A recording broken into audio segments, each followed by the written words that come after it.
No, ngiyakuzwa. So, sorry for that. I want to establish ukuthi from Swati to Swati, intwana yasekasi to Khotman lasekasi.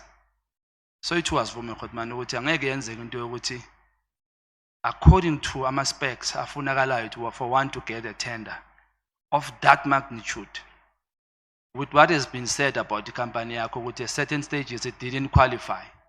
Certain? But at certain stages of qualifier for this tender, it didn't qualify, but you ended up getting the tender.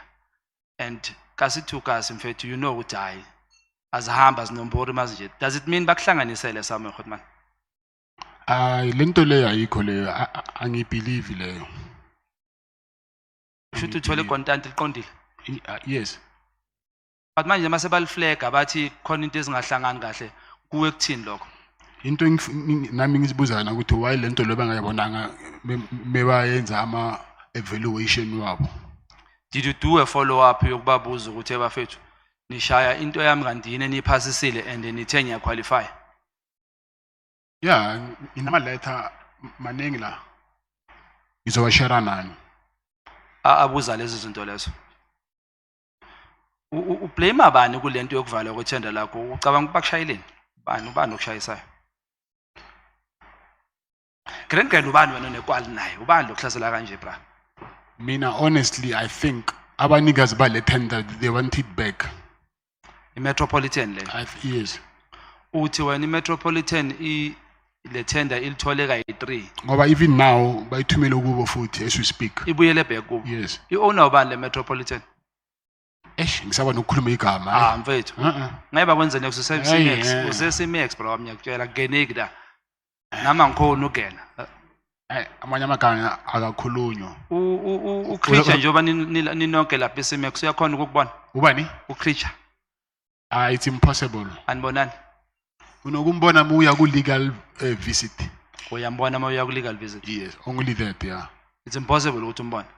Angithi mina I'm awaiting trial and then he's sentenced. Okay. Yes. So yabona ukuthi nalo umnikazi wemetro uma ungaveza igama lakhe ngeke kwenze next ngoba ngeke khona ukukuthola. That thing is easy. You can check it on Google and check the shareholding.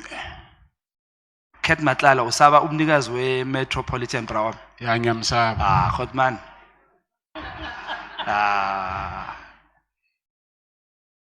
Okay.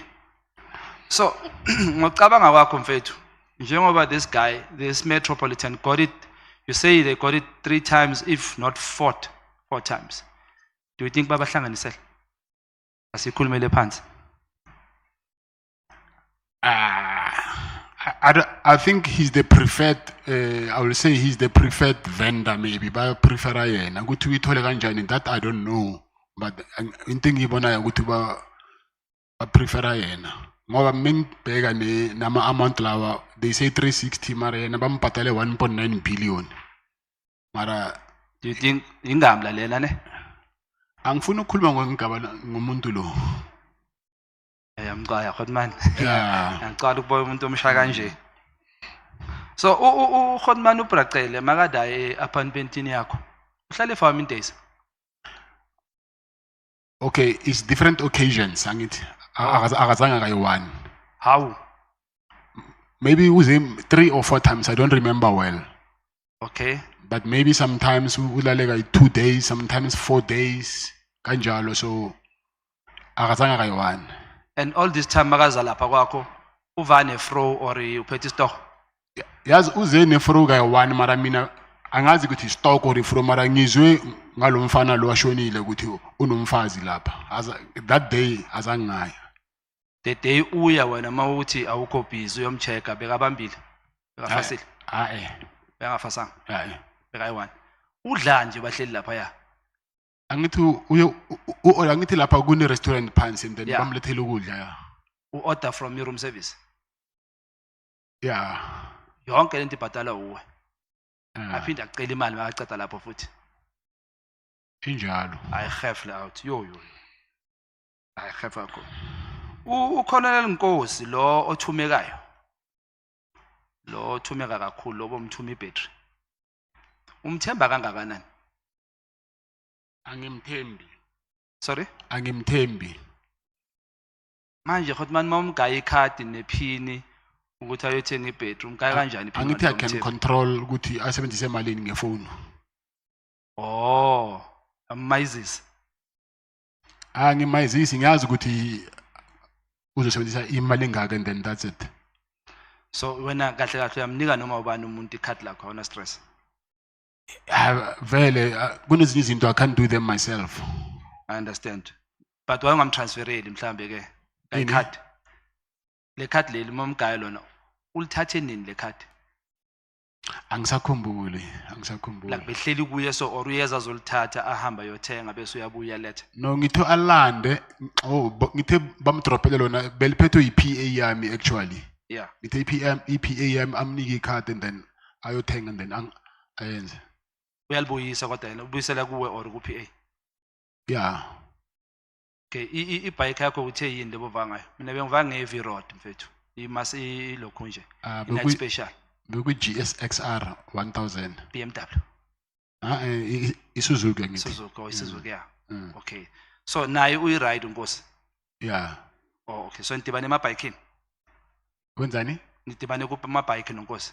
No, ngithi ngihlangane naye kuba bomsibi. Mara bekathanda ukuza kakhulu ngebike ya. Oh okay. But uyathumeka yena ne? Angazi ukuthi uyathumeka na ngithi abantu abafani sometimes omunye angamtshela into ukuthi ayenze into angayenzi. Umthumeka yi1. Ngimcela that time ukuthi angizele into le ibattery ya. Oh wavayola ndikhaya. Ngoba bakathanda angithi bike nama jet ski into eyi1. Yeah. Do you have a sister or shade na somebody or yi relative ye minister? Pink Sister. Ubani? Minister Pink. Do you have a sister or? Oh yeah, uye lo bokuyi director lo. Mara awucacise nje yonke ngoba angikho mnandi kahle bo. bokuyi boyfriend akusiya abashatanga. Bokuyi boyfriend. Yilo mfana lo udlala ibhola lo wathi ubani? We Sundowns. Grand Kekana. Udraya no sister lakho. Yeah. So have you met the minister through? Awukazi. When have you met minister? Bahlukene nokuhlukana. Bahlukene. Yeah. Ubani wrong ile out or umntana kini? Anguzwa? Ubani beka wrong ilo out or umntana kini obe wrong? Angazi angizingeni. Awuzingeni. Nonyakuza hotman. No, mfethu lilonke mfethu. Kubhlungu ukubona umuntu omnyama wakithi ehuca ama change ngawo mfethu. It's very painful ukubona udonsa ama chain ugcoke kahle. I would have wished ukuthi umuntu omnyama abe as successful as you are. I hope impilo yakho mfethu iphele makuwukuthi bayakusukela bonke laba bakusukelayo sidile nabo. If it happens ukuthi you get a chance mfethu ukuthi usitshele ezinye izinto eziqiniso zalabantu abasimoshela ikhantri kabuhlungu nje. The likes of lezinto eshiyo ngabo babucele. We trusted babucele kakhulu. Makakhuluma ngesiphoyisa udlula onke labantu abababiza ngabo minister o minister Mchunu no Khashalo Shem kuyazizamela kodwa akulungi. But we want you mfethu ukuthi empilweni yakho kule gasi yakho ushiyele iqiniso eliyosilungisela ikhantri. Ngiyakuphaphatha mfethu ukuthi ingane zakho nesibongo saka Matlala nesodlamini ingathi ungasebenzele ekuthenini makubukwa wena kubukwe emuva kuthiwa no ekugcineni le ndoda yaliphakamela ikhantri la kubo yayolungisa yabaveza abamoshayo ukuze silungise singazitholi siyikhantri eliphelele. Ube sharp mfethu. Ngiyabonga. Ngiyabonga kakhulu. Thank you so much, the EFF, until 5 minutes past 5 for the two speakers. Thank you very much, Chairperson. Mr. Matlala, I wish to, before I ask my questions, send my sympathy to your kids and your wife. I thank you so much. Because no one, even a hardened criminal, must have police coming into their house and making their kids to sleep on the floor. No one must ever do that to our kids and to our wives. If they've got an issue with you, they must take you on. Because the procedure would have been, once they arrive, they should have isolated the kids and put them with a female police officer in one room whose reassuring the kids that everything is fine, we are going to be fine while police are interrogating you or doing their business. If this happened, it deserved to be condemned, Chair, because it was brought to our attention that kids were made to sleep on the floor. As black people, we have inherited trauma, and no one must pass that trauma to our children. And no one must take advantage of our wives. Whatever we do on the streets is between us and the streets and has got nothing to do with our children. And police must understand that wherever they are, that no one must ever take advantage of young kids. How do you put a child on the floor and point a child with a firearm? It is uncalled for, even if they are looking for the most dangerous criminal. That must never be done to children. I thought I must make that statement before I proceed. Mr. Matlala, just tell me your place of birth. I was born in Seshego, but in Petersburg Hospital, Provincial Hospital. Where were you born? I was born in Mamelodi. Yeah, which hospital? It's no longer there. They used to call it a nursing home, but it's no longer there. Do you have a birth certificate from there? Yes, I do have. And then the primary school you went to? It is called Uwani Primary School. Who was a principal there? Principal, it was Serudu. And then were you baptized? No, I was never baptized. And then high school? You said it yesterday. Leshabile High School. Who was a principal there? Ngwe, Mr. Ngwe. After high school, you didn't proceed to tertiary education? No, I didn't. And then you never worked in any formal employment or? No, I never had any formal employment. So from high school, that's when you engaged in informal trading? Yes, I would say before even high school, my mother disappeared on me, and then I had to raise myself. I was actually a street kid. So I grew up in the street for a very long time. So I just realized after when I grew up that my mother passed away, but she was an albino. And I heard later that she was raped because there was this myth that if you can rape an albino, and then you can get cured for whatever. And then that thing traumatized her a lot that she disappeared.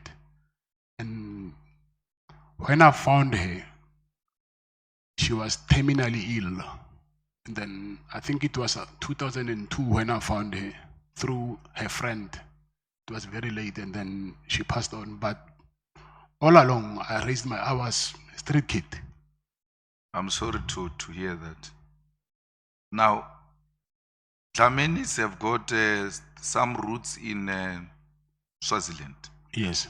And you said to us your grandmother is from, it's a Dlamini. Yes.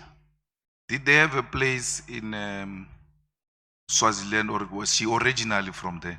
No, KZN. So you don't have any relative or any association, none whatsoever, with some people in Swaziland? No, I don't have. So when you travel to Swaziland now, what were you traveling for? What purpose? I was invited to the king's birthday. Oh, so you know the king? And the queen mother. Yes. But yes, I was invited by the queen mother. Oh, so you know the queen mother? Yeah, but it was the birthday of the king. But I went there through the queen mother? Yes. You were a guest of a queen mother? Yes. So this ID that has got your picture and the ID number that is similar to yours and all of that, what is the story there? I don't have an ID for Eswatini. So that thing was fabricated so that they can deny me bail. Yes, but in the judgment of the appeal or something, it looks like that judge didn't consider that as the grounds that must be used to deny you bail, because he says police did not produce the original ID.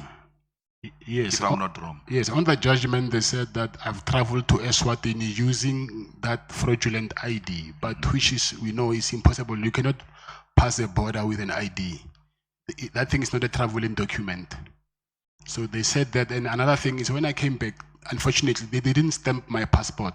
So they said I've got access to get in and out of the country undetected. Because my wife's passport, my passport, and my protector's passport were not stamped. So it was the overlook of the BMA or Home Affairs, I think. Why did you resign from Medicare? It's because of the allegations that were surrounding me at that time. They said they didn't know by then that she's my sister. They said I gave him a contract to a slave queen.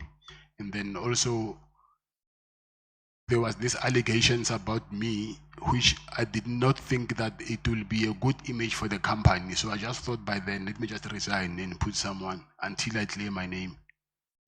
So why didn't you also put your shares in a blind trust if you didn't want to damage the image of the company? Yes, that's what I did. The shares, that's why I said I still hold the shares. But No, you're saying you are not saying you have taken the shares into the blind trust. I took the shares to a holdings company. And in the holdings company, you are a director. Yes. So it's the same, doesn't help anything because you're saying you want to save the image of the company, but you are a director of a holding company and the holding company is the 100% shareholder of the Medicare. Yes. It still comes back to you and defeat the purpose of resigning. Yes, because I was just avoiding me being the director of the company. So do you accept that after you wanted to save the image of the company, you put your sister as a director so that you can front her? Because you didn't relinquish for business reasons. You relinquished because you want to face some challenges and someone must be holding the fort for me. Well, I'm still fighting, but effectively I'm running it. I can call money on it. She can't say anything. I can tell her to do this. It's effectively you doing it. She's just a friend. Yes, I agree. And you think it's an acceptable thing to make an African woman a friend? No, she's my sister, so it's not like I was using her. So she's family, and then it was only for the time being until I clear myself, I clear my name. No, once you are fronting a person, you are using a person. You just agreed with me that you are fronting her. You are using her. But she was getting salary. Yeah, even if she's getting a salary, she's not the owner of the company. She's got no shares, no nothing. She's put there as a token. That's what you did. And in the empowerment of women, it defeats the whole purpose because if she walks around with the image of a person who has got a tender of 360 million and therefore does not need any kind of empowerment or an assistance because she's got all this tender to herself. But in reality, there is a man behind her who's controlling this company. Do you accept that is wrong? Yes, I accept that is wrong. Mr. Matlala, how does the cell phone goes, your cell phone, you see this one. Yesterday I left with this honorable member to a meeting. And when we were on a podium, I left to a bathroom. And I left my phone. When I came back, she said, I was extremely shocked that you left your phone because you go everywhere with your phone. So yours just develop food and goes to a prisoner inside here. And when you come in here, you find it in a cell. How do you explain that? How did your cell phone leave you into the cell for you to find it in the cell? NAC, you found it with NAC. You were given by NAC. No, it's not the same cell phone. Or it's a different cell phone? Yes. So it's not your cell phone? No. Or NAC gave you a cell phone that you can use while you are inside? Yes, I found him inside prison. He was using the cell phone. You didn't go with your cell phone? No. So when they found the cell phone, why are they saying it's your cell phone when it is NAC's cell phone? I'm saying I got the cell phone from him, but because they found it on me, if I was in possession of the cell phone, Okay. So I had to take accountability that they found it on me. So what were the reasons of sending you to CIMEX? Was the cell phone? I don't know.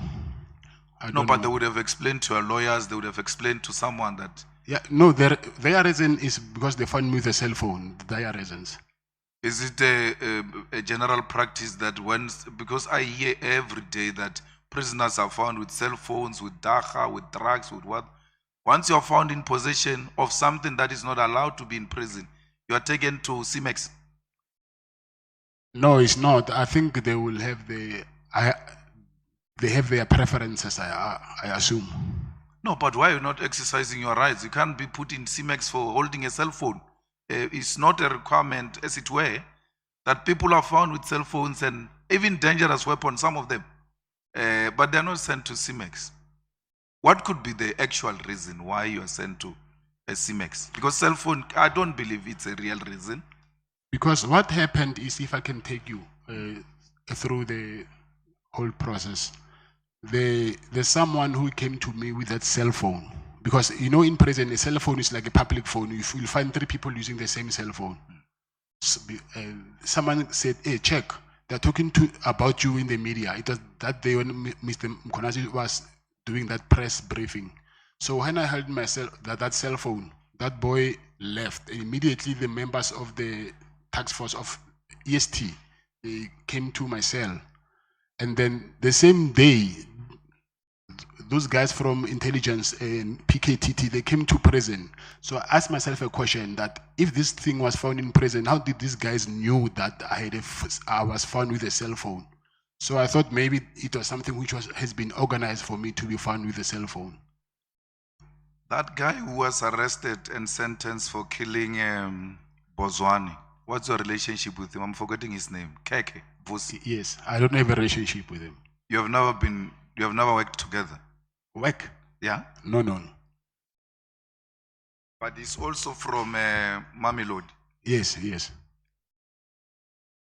Mkhotsi believes that you are John Wick, and everybody else there believes you are a John Wick in Mamelodi, that you have been killing people in Mamelodi.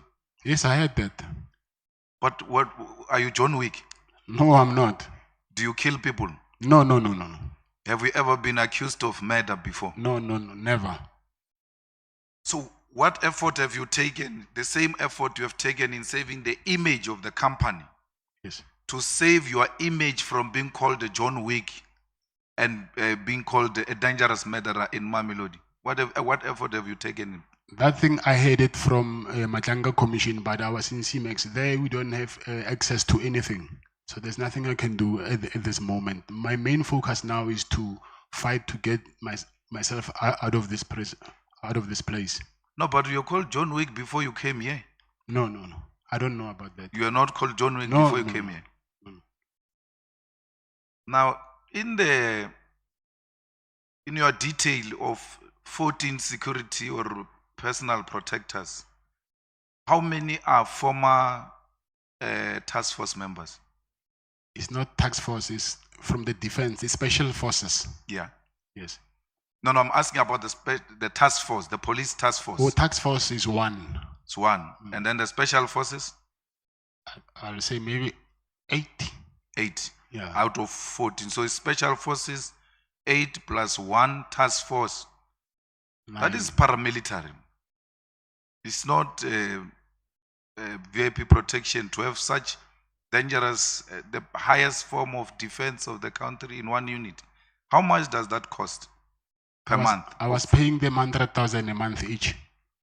Yeah. So what is your personal security detail budget per month? Because remember, it's food, it's petrol, it's convoy, it's hotels, it's all of that. My budget is 2 million. No, you said the security company makes 2 million. You can't budget 2 million. So the whole 2 million, when it gets in, it goes to those people. Yes, but I don't have one company. Oh, so you source from different companies to maintain that lifestyle. I've got a message. You know, Jerry's mom called me and asked me that I must ask you to return her son, because she believes very strongly that you kidnapped her son. Yes. And she cries in tears because she says she knows you. And she has given you a plate of food to her, you are a child. If we were to talk to her now as she's listening, what will you say to her? I will say that they are misleading her. And I think the people who are misleading her are the people who put me here in prison. Because I think they even went and told this same thing before the mother to Jerry's wife. So I will say she's being misled because they know very well I'm the first person who woke up at night there, and then I was the first person who was looking for Jerry everywhere. So when they say I kidnapped her, it's because maybe of my suggestion that rather let's tell the police the truth.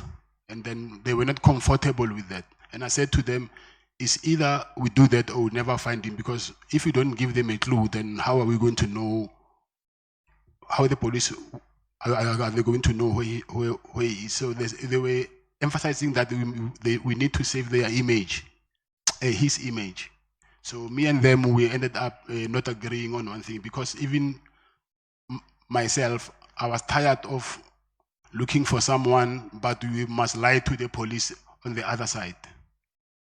Yeah, but I'm saying I'm given some limited time and I'm allocating it to you. Speak to her. Talk to Jerry's mom. She's listening to you now. She's watching you. Talk to her. Her son has been missing for so long. Yes. And she feels very strongly that you took her son. Yes. The same way they felt very strong that you took AB's wife and AB's son. Yes. So before you speak to AB, speak to Jerry's mom. AB knows that. I think wherever he knows that thing he knows very well that I've never. No, leave AB. I'm saying, yes. Jerry's mom is watching. Talk to her. I will say, Mama, you know very well me and your son. We are very, very, very close friends. We've done a lot of things together, traveled together, me and his wife and my wife, and there was nothing that I will do to harm your son. Actually, your son was like a young brother to me. So there are people who are getting between us, trying to convince you that I took your son so that you might think of me as this boogeyman that people paint me to be. But from the bottom of my heart, I've never and I will never, ever do anything to harm your son or your family. Thank you, sir. I'm sorry. Thank you. Now, did you have a business deal with Jerry in some comfort installing solar system? Yeah, but it was his business, but I'm the one who got it for him.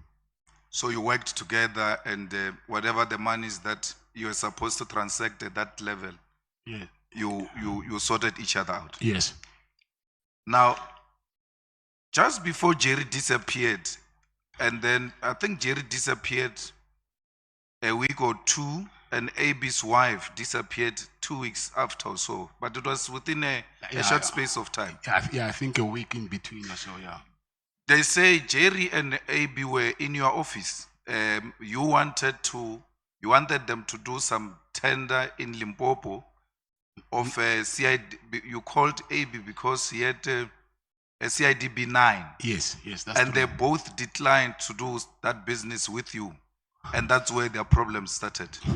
He actually accepted AB, and it was not in Limpopo, it was there in Silverton, where there's a fourth plant. And then he accepted. The thing is, he was supposed to go to a briefing. I think he missed the briefing or something. That's why the thing didn't happen, but he never declined. So now, do you know anything about AB's son and AB's wife? No. But were you not involved in helping them to find the wife and the son? Yes, I was. And then as from a security company perspective, what were your suspicions or your findings, as it were? Actually, there's this Pakistani guy whose employee was kidnapped. The Pakistani guy, he's a Muslim. We will go to the same mosque. So he told me that his employee is being kidnapped. So I asked around and I found out there's some guys in Attridgeville who kidnapped that employee. And I took my chances. I just said, called the guy and I said, I know it's you, but I was just testing the waters. Return that guy because we do not want to come looking for you. Luckily, he dropped him off by Church Street at Sasol Garage. Then we found the guy. So now, with AB's family, because the guy who kidnapped the Pakistani guy were from Attridgeville. So I said to AB, because you are not far from Attridgeville, I suspect it might be these guys. And I called the guys as well. I said to them, you see now, you're starting, can you please return AB's family? And then he hung up and then he switched off the phone and then he just disappeared. And I just heard that after a while they said, okay, I'm disguising to appear as if I'm helping AB, but I know that I'm the one who's doing this. But I think it was those guys trying to divert the attention. You remember when I started, I spoke about your son and your wife and how they should not be treated the way they are treated by police. Yes. AB's son and AB's wife did not deserve what happened to them. I agree, yes. Especially the son of AB who will forever be traumatized by those experiences. Yes. And Jerry's wife and children do not deserve to see their father not returning from home, because every sunset they look forward to the return of their father and the father does not come back. Like you growing up without a father, these children want their father, they want to see their father returning. And no one must do that to children and our wives. Oh, you agree? With your security experience, do you think Jerry is still alive? I mean, those kidnapping people, if they kidnap you to extort money, for you to give them money, a ransom and all of that, but once they keep you for too long, you become an expense to them because they have to feed you, they have to, if you are sick, medication, accommodation and all of that. Why would they keep you this long when they know that there's actually nothing coming forward? Do you think Jerry is still alive? Not do you know. With your own security experience and your instinct as a friend who says to the mother of Jerry, this was like my younger brother. Something in you should tell you that this guy is no longer there or is still there. Honestly, I agree with you. At some point, he will end up being a liability to his abductors. So I don't think also myself by now that if he's alive, then what are they gaining for keeping him so long and then spending money on him, but they're not getting anything in return? So it's a very hard one to accept, but obviously when you add one and one together, for me, it does not give me, I wouldn't say that these people will benefit anything from keeping him so long. I don't think so. Now, have you been to the farm of the father of Jerry's wife to ask that they pay a ransom of 10 million or anything to that? To the farm? To the farm or to the father? No, to the father. Let's leave the farm. Have you been to the father, like the father-in-law of AB? Jerry's father-in-law. Yeah. I mean, Jerry's father-in-law. Yeah. Have you been there and asked that they pay some ransom to these people? No, I've been there, but not to say to pay ransom. Yeah, but what were the discussion between you and the father-in-law? Because the story now is Jerry has kidnapped himself because he wants to extort 10 million from the father-in-law. And to a particular extent, you went to say to the father-in-law, please pay something, because it looks like the father-in-law is well off. He's not well off, but that's what they're saying. So actually, I volunteered to pay 5 million myself. And I said, if you guys can raise 5 million. I'll pay 5 million myself so that we can get him. So I went there to speak to his father-in-law and say, listen, let's go 50-50. I can pay 5 and you pay 5. And he said, if they kidnap me, you must tell them that they must kill me. I will never pay any money. Speak to the Jerry's kidnappers, your younger brother, and plead with them. For sure they are listening. They knew we were coming to speak to you. If you're to speak to their conscience, what were you going to say? I will say,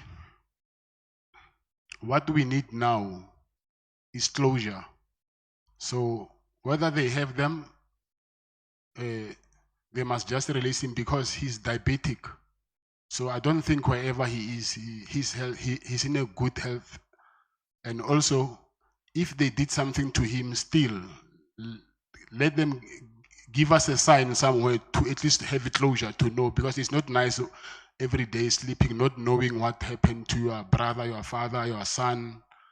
So what can at least comfort us now is closure, whatever it is. So at least we can know going forward what to do. Thanks. Julius Mkhwanazi,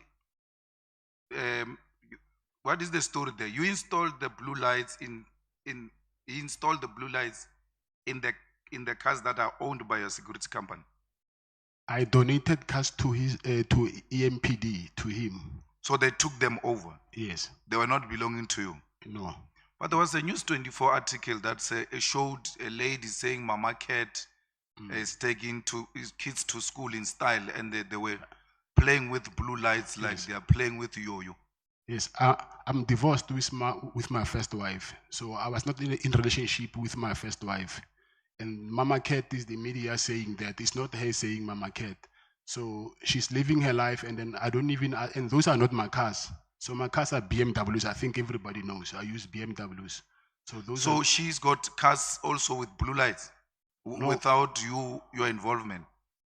she don't have cars. Maybe she sourced a security company or what she did, I don't know. Because me and her, we don't have that relationship anymore. We divorced.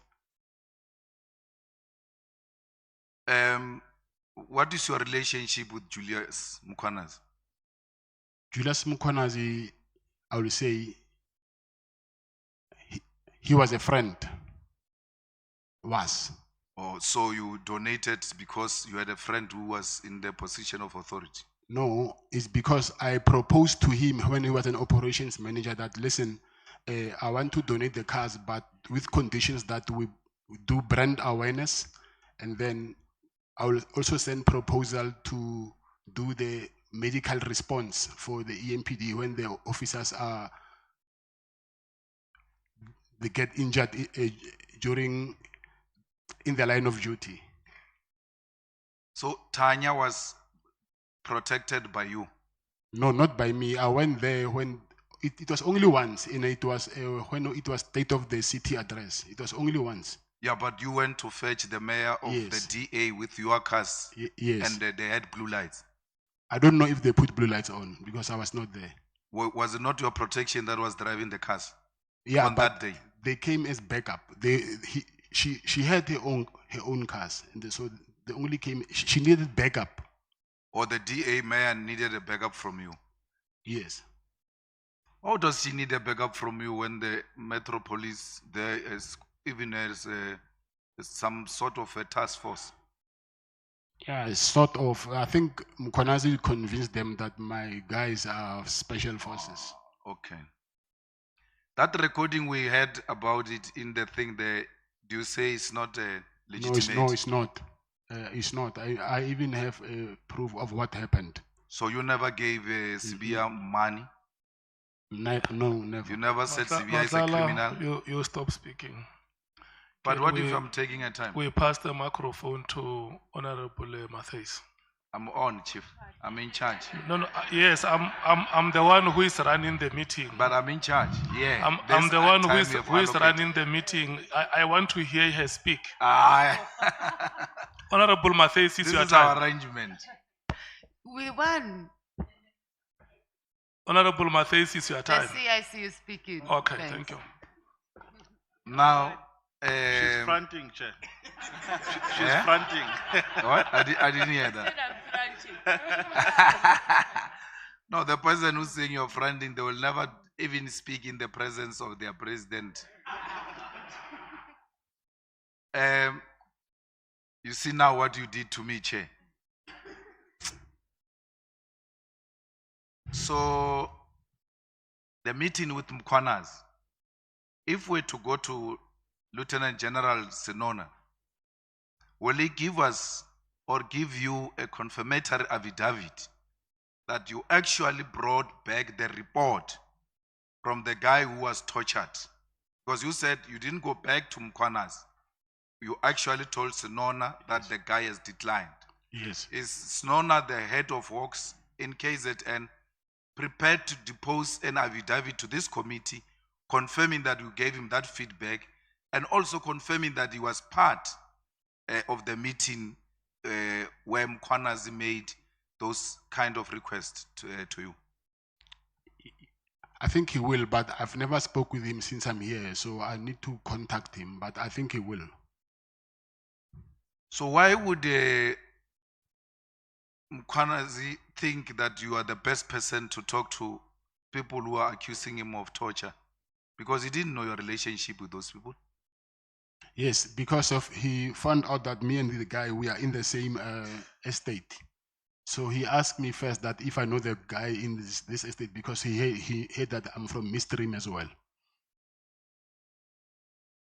So, and it was Minister Begitele who arranged a meeting. Yes. And Minister Begitele is the one who said Mkhwanazi can make these problems go away that you are confronted with. Yes. And to that effect, then arranged a meeting. When he arranged a meeting, were you present like the time he was calling No, Kumalo? no, I was not. And so how did Minister Kele know about your penthouse? You are meeting for the first time. He doesn't know you and Yes, all of that. The next thing, there is penthouse staying there and all of that. How did it come about? It's the guy that he introduced me to him. He said, hey, this guy's got a nice penthouse. I assume the guy knew that Mr. Kele traveled a lot to Pretoria and then he was struggling with accommodation. Not struggling, he had to pay accommodation. That guy said to him that actually Kat has got a nice penthouse there. So I think you can talk to him, he can offer you. How many times has Minister Kele been to the penthouse? I think 3 or 4 times. But it looks like he said he's been there twice. Only twice. No, it cannot be twice because he's been there twice when that guy was alive. And then after that guy's death, I remember he left his white Hugo Boss shirt in one of the bedrooms. And I sent him a message. I said, it's me. I took a picture of that shirt and I said, it's me, Kat in Pretoria. And I even showed him his shirt so that they can know who is he talking to. So after that, it was the third time. And I think, 3 or 4 times. It cannot be twice. It cannot be twice. Now, which year was that? This year. So, if you're to be released here and you go and ask as a resident or the owner of the penthouse there, by whatever the place might be, you go and ask for the footage of all those days. Will we find those footage of more than twice? I think that will depend on the security. Sometimes the footage after a certain period gets deleted. So I don't know how long they keep the footage. As a security person, how long does it get deleted? Do you delete it or it automatically deletes Yes, itself? it does. After 3 months, sometimes it does. And if it's a residential, you'll find after 2 weeks. So we will not find your CCTV coverage of you and Kele at the hotel in Durban, where you gave him 200,000 because you said you walked to the car, where the cars park normally in hotels. There are CCTV cameras for security purposes. Yes. Yeah. So you send your security and then you walk with Cele to a red car, Yes. jeep, you put the money in, and then he drives away. Yes. If we're to go and subpoena such a CCTV Yes. camera, will we find it? Yes. Yes, 100%. And then that day when I'm happy because you and Minister Cele are agreeing that you went to Durban to deliver the last, the other portion, the second last, I suppose. And then when you are there, your conscience said, no, this should stop. I'm not continuing with dishing out money. This is now amounting to abuse. And then you stopped.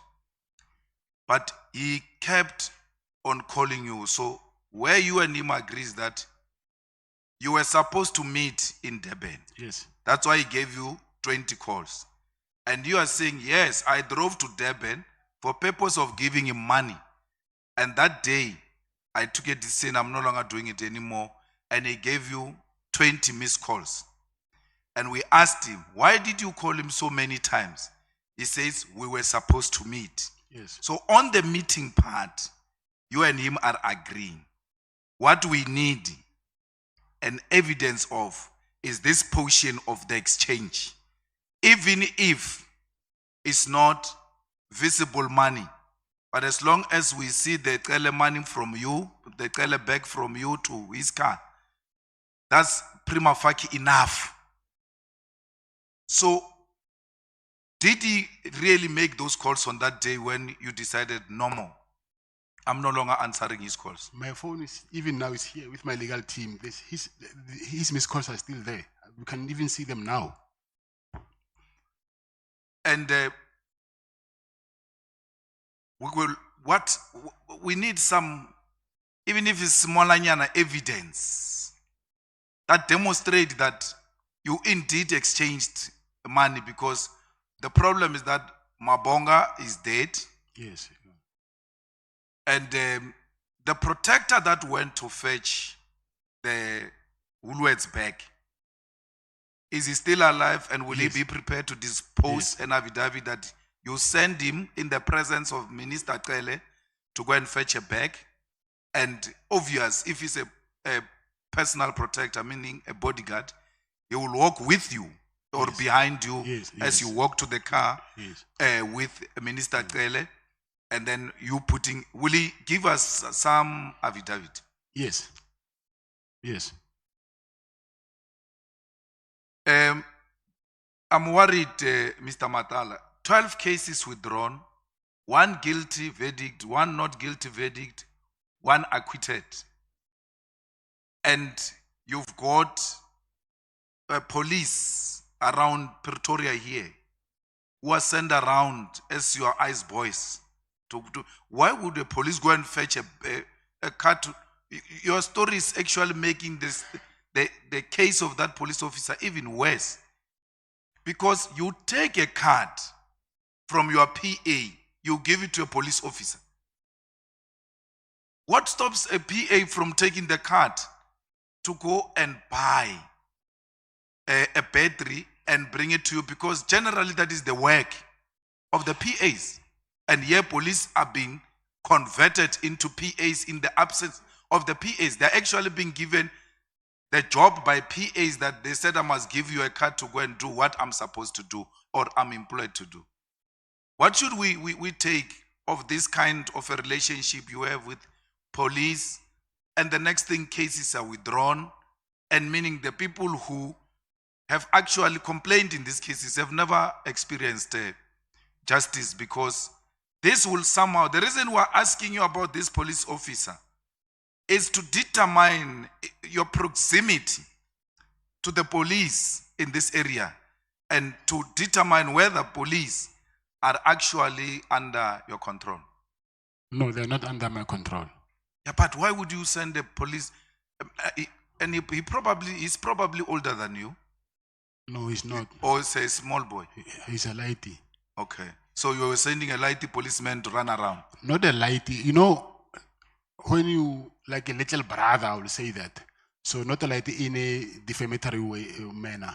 Okay. So I'm saying sometimes yes, you might be a policeman, but at home you are a brother, you are a sister, you are a father. So when you are at home, whether you're a policeman or not, or you are a judge, if I'm your older brother, I can send you whatever, then you will do that. So it's not because of I'm undermining you as a police officer or as a judge or whatever. You can send a judge to go and buy a battery. Now I'm saying if he's your younger brother, Your younger brother judge. I'm saying, no, I'm giving an example. Yeah, but I'm saying you can send a judge who's your younger brother to go and buy a battery. Oh, bread or whatever you want. A judge. Your brother, I think he will, when he's at home, he'll call you Abuti, whether he's a judge or not. So that respect will always be there. Thank you, Mr. Matlala. I want my sister to have an opportunity to speak to Kat, even if it's not too long. Let's go. Thank you, Mr. Mkhwanazi. Just quickly, this thing of your lifestyle is quite bothering, right? So you have, what is it, like 14 guards? You have 14 guards, personal security. Yes. So President has said the expense that just comes with that. You said you've got like about 2 million that you generate from one of your security companies, but you also have other businesses. Your lifestyle is large.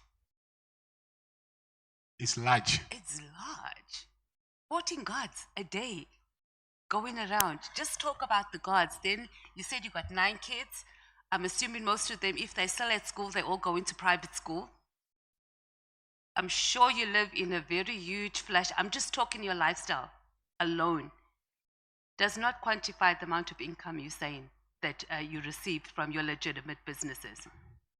So I don't think, and maybe you must talk to it, is that one of your best friends, you've said, is a producer of drugs.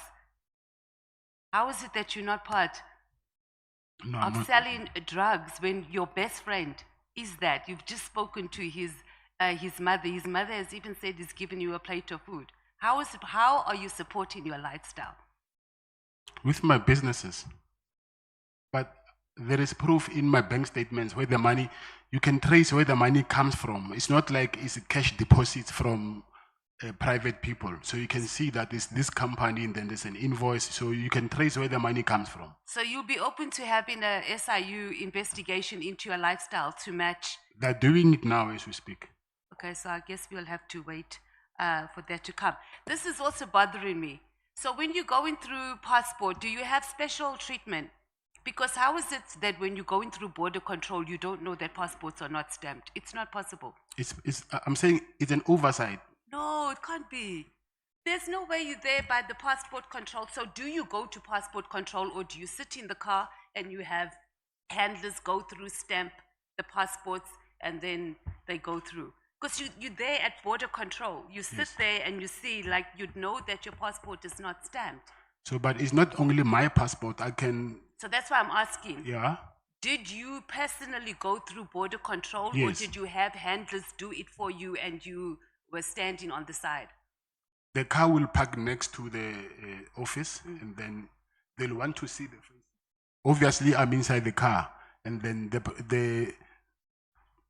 BG will take all our passports and then the authority will come and then they want to see our faces first before they can compare with the passports. So they do that. So what happened, I really don't know. On both sides, both the South African border Yes. side and the Lesotho border side. No, both it's of them only, just didn't. they've noticed it on the 19th when I went to Eswatini, and when I came back, it does not show me coming back to South Africa. From whose side? Exiting or entering? Because you have to get to. Entering South Africa. I've never seen that. They stamp. And I don't think which border did you use? Because I don't think you do it through the Osuku. car. Okay. And then this John Wick reputation that President was talking about. You've just explained on how you have that John Wick reputation. Because when we were talking about the issue about at one of the kidnappings, you said you took chances and you called whoever this person was, I missed the name, and you said, Mr. you Matlala, don't want me to come for you. And the person stop was talking. released. Stop That's speaking. confirmation of John Wick. Thank you, Chair. Honorable members, we are coming back at 20 minutes past 5. If we can listen here. The next 5 speakers will last for 2 hours, 30 minutes. 2 hours, 45 minutes. So 20 past 5 when we come back is Honorable Bangazita.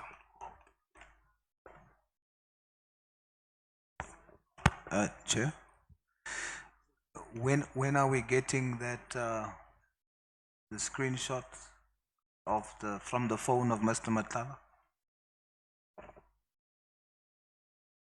SC. He's asking a question about the screenshots. He's asking a question about the screenshots.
work as the Deputy National Commissioner, you were discussing issues that were actually relevant to the supply chain management division. Why specifically you chose to meet General Spear?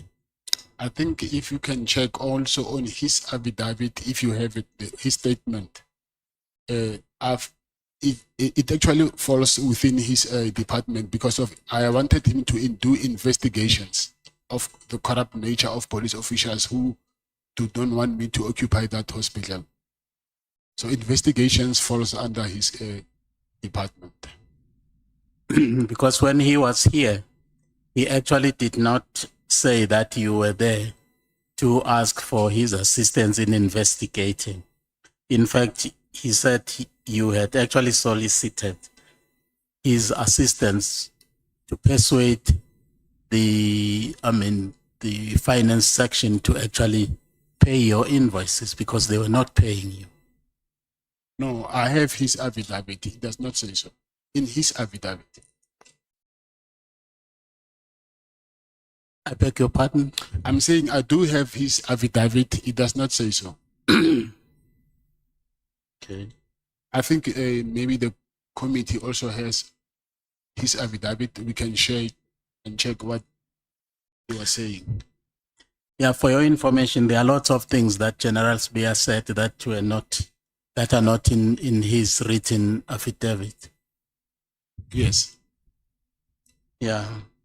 But were you invited to the engagement party of his son, Karabo? No, I was not invited. Why not? When your wife was invited? Yes, my wife was not invited by him as well. Was the invitation specifically for your wife, not for you? No, I'm saying even my wife was not invited by him. I didn't get that. I'm saying, can you hear me? Can you hear me? Yeah, can you hear me now? Yeah. I'm saying even my wife, she was not invited by him. My wife was invited by her friend who was attending that event. Invited to attend somebody else's party. Yes. Okay. All right. Can we actually look at the harassment that you actually suffered under the hands of the police? In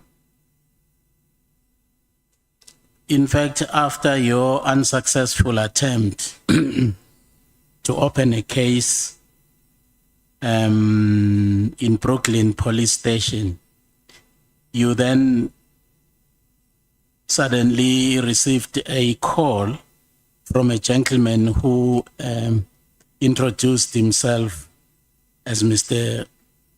excuse me, Brown Mohotsi, wanting to assist you.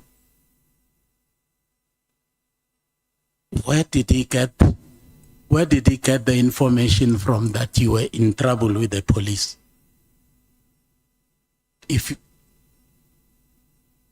I don't know. Did you know him before? Before this call? I did not know him before. Why this interest in wanting to help you without knowing you? I think he, obviously from what I learned later, that he had his own disputes with the police, then he wanted to use me because he was also pushing the fact that I need to report the matter to IP a lot. So I realized later then that he wanted to use me to fight his own battles. And another thing is he also used me as his cash cow. Did you say in your affidavit that he said he was phoning from the minister's office? Yes.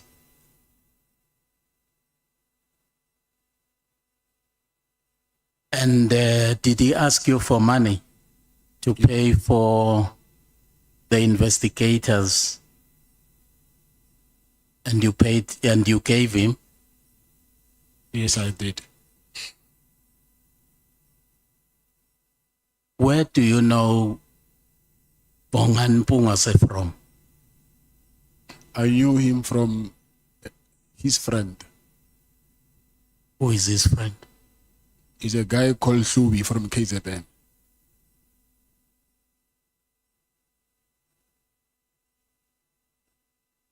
And how did he know that you had a brush with the police?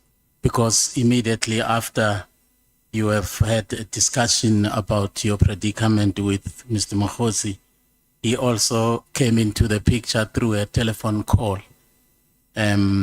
offering his assistance to the point of wanting even to facilitate a meeting between you and Minister Cele. I think the matter is because I will assume that he saw it from the media because of it was all over the media. Did you pay him for this facilitation that he actually did for you? Mr. Cele or Bongan? Oh, I mean Bongan. Bongas. Yes, I did. Because I didn't see that in your affidavit. Because I was going to complain because Bongani is actually my homeboy. That why did you not pay him? Because you are generous, you pay others and you don't pay him. Mkhwanazi, on the 19th of December, you sent him pictures of the raid that actually had taken place in your office. What was the purpose of this? Why did you send Mr. Mkhwanazi pictures? What did you want him to do with the pictures? At that point, I believed that he was working from the office of the minister. So I wanted him to check if they can find out who these people are and then what do they really want from me. Can you confirm your WhatsApp conversation with Mr. Mkhwanazi regarding the January 8 celebration that was going to take place in Cape Town? Was there any communication between you and Mr. Mkhwanazi regarding that event? Yes, yeah, there was.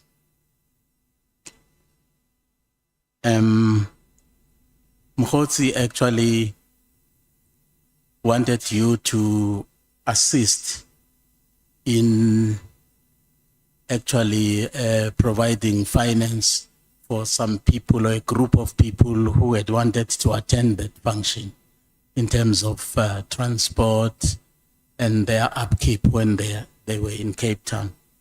How much did you pay for that?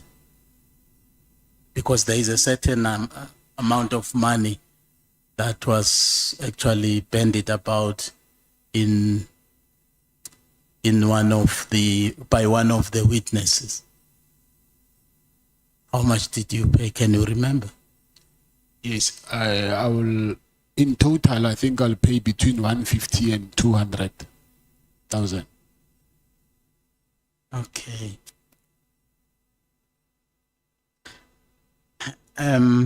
Did you know Mr. Cele before you had that meeting in Durban? Yes, I only knew him as the police minister. Okay. Where was this meeting held? Was it in Beverly Hills or in Zimbabwe? In Beverly Hills.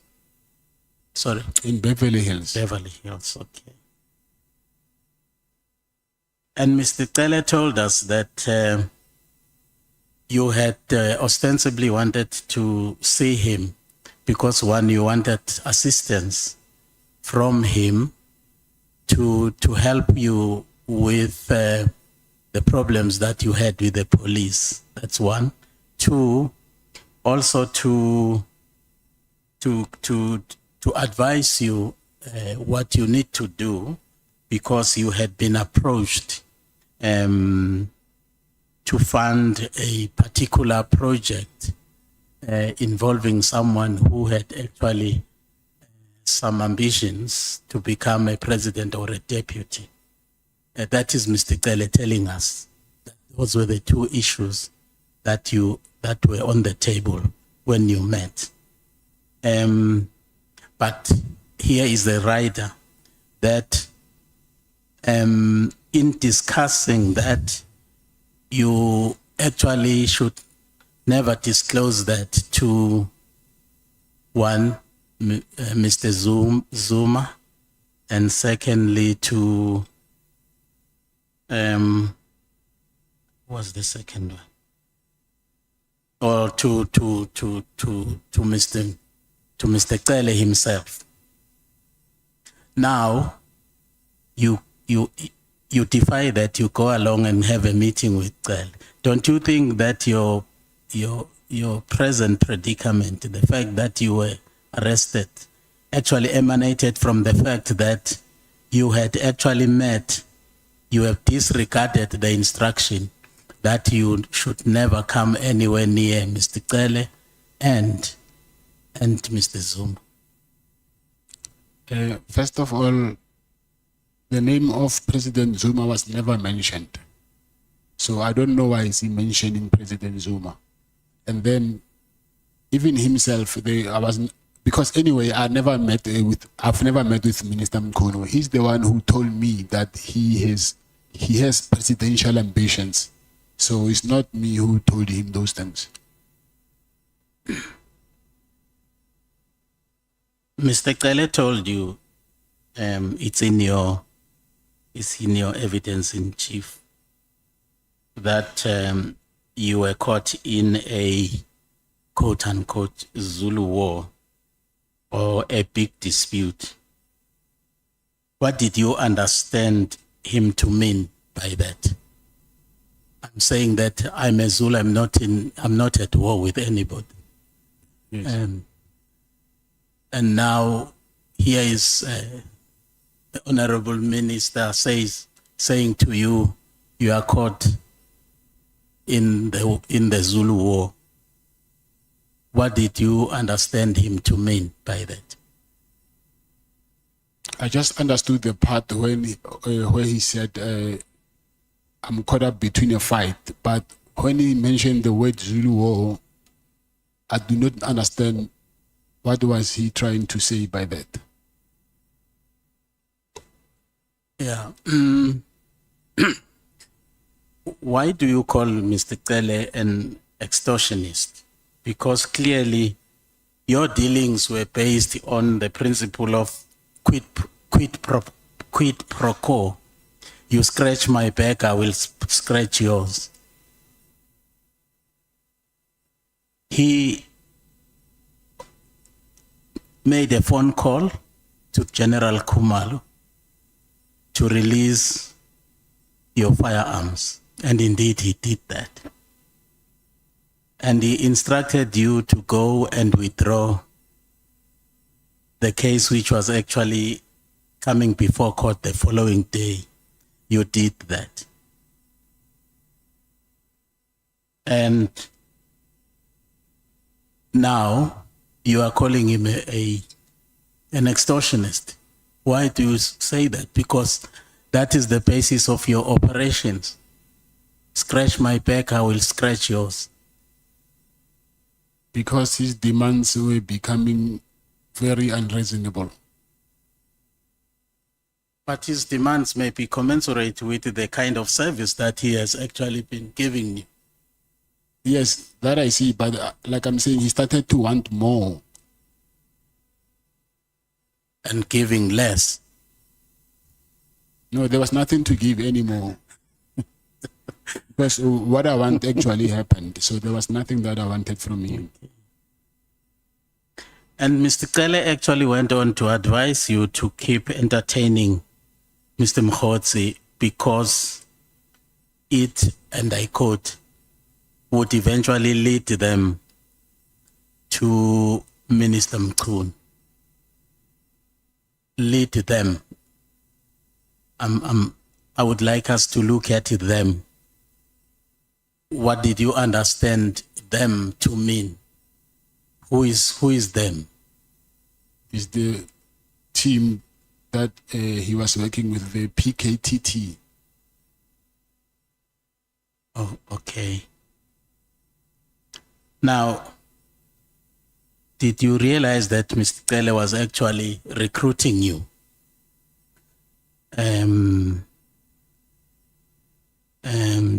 To aid and abet the conflict between the two factions by saying that keep entertaining Mkhwanazi because he's going to lead us to eventually, to reach the minister in whatever way. So you were now becoming a participant, active participant in the fanning of the flames of that conflict between these two powers. Don't you think that you are now an active participant? Yeah, I believe so. Okay.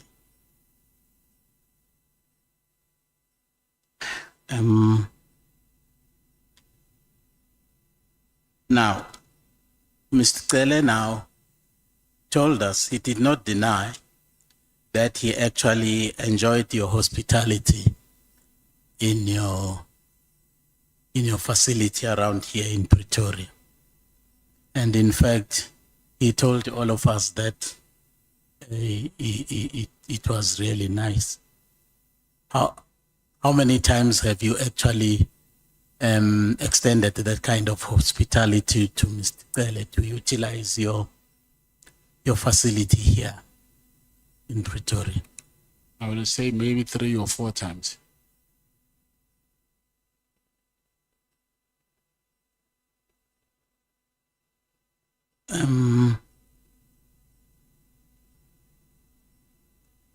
The payments, you actually said that you can actually substantiate that allegation that you actually paid these 2 tranches of money to Mr. Tele, namely 300,000 and 200,000. And then you said you would be able to substantiate that through production of some kind of documentation. Do you still stand by that? I said the bank statement. And also with regard to the list of people for whom you paid for their transport to the January 8 event, you said you were also given a list of people with ID numbers. Can you still make available that list? I think it's already available to you. Okay. No, thank you, Honorable Chairperson. Thank you so much, Honorable Sols. Your time starts now and ends at 11 minutes past 6. At 11 past 6. Yeah. Thank you, Chair. 30 minutes. Yes, so much. Mr. Matlala, good Yes, evening. sir. Are you able to hear me clearly? Yes, I can hear you. Mr. Matlala, I think I'll start by saying that I had sight of the phone, your phone, based on what you said earlier. So I want to state for the record, I did see the library on the phone dated 15th May and screenshots taken on that day around 11 p.m. 11:30 p.m. Different screenshots from Brown Mkhwanazi messages. And so that does show that screenshots has been taken after. It still doesn't show me that WhatsApps has been fabricated that we have here. So I just want to put it to you that you must still prove that somehow. But what you can prove based on what I've seen and I have is that indeed in your library, the phone's library, on the 15th of May, there are screenshots. Okay? Okay. Let's start with the questioning. How well did Mr. Cele know the gentleman that arranged the meeting for you, between the two of you? He said to me he was friends with his father. Yes, but how well did he know him? How well Mr. Cele knew Bongani? Yes. Yes, I'm saying he was friends with Bongani's father. Yes, but I can be friends with somebody's father and don't know the son well. So okay. I'm asking that for a particular reason. Do you think that Mr. Cele knew the son well, the late Bongani well? Yes, I can say that. Why would you say that?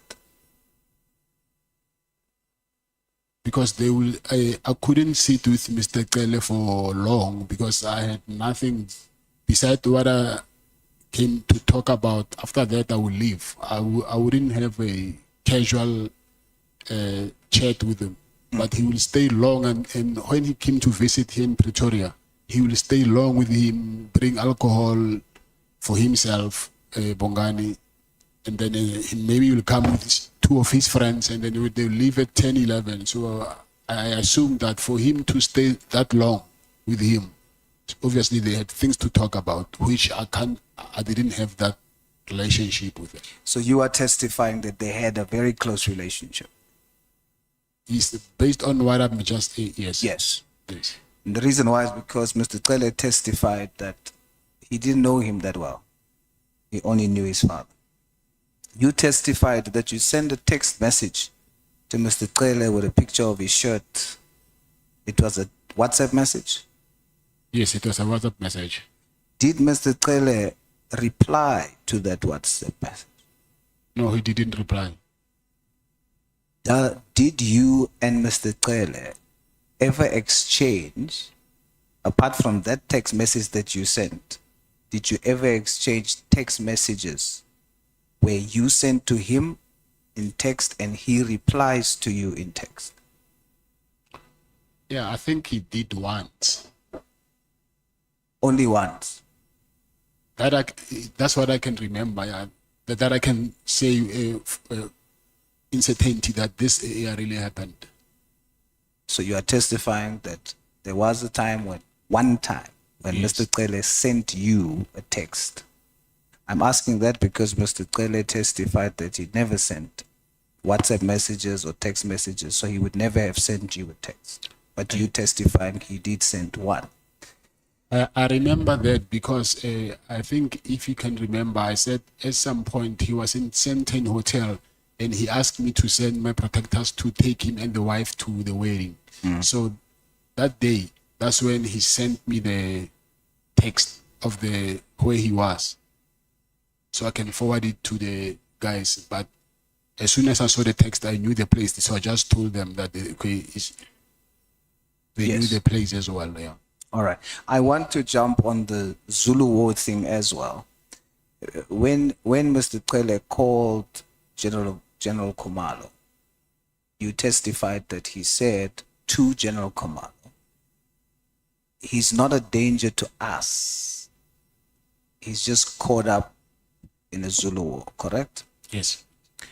Who do you think he was referring to when he said us? We already know us would mean himself and General Khumalo. Who else do you think he would refer to?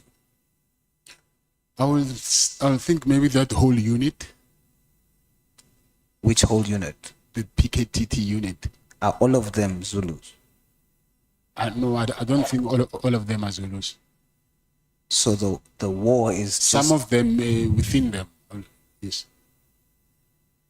Would you think potentially that the war would be because you testified that Mr. Cele told you to continue talking to Mr. Mkhwanazi, so that you can get information that they can use against Minister Mkhwanazi, correct? Yes.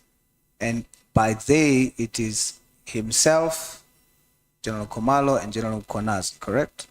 Yes.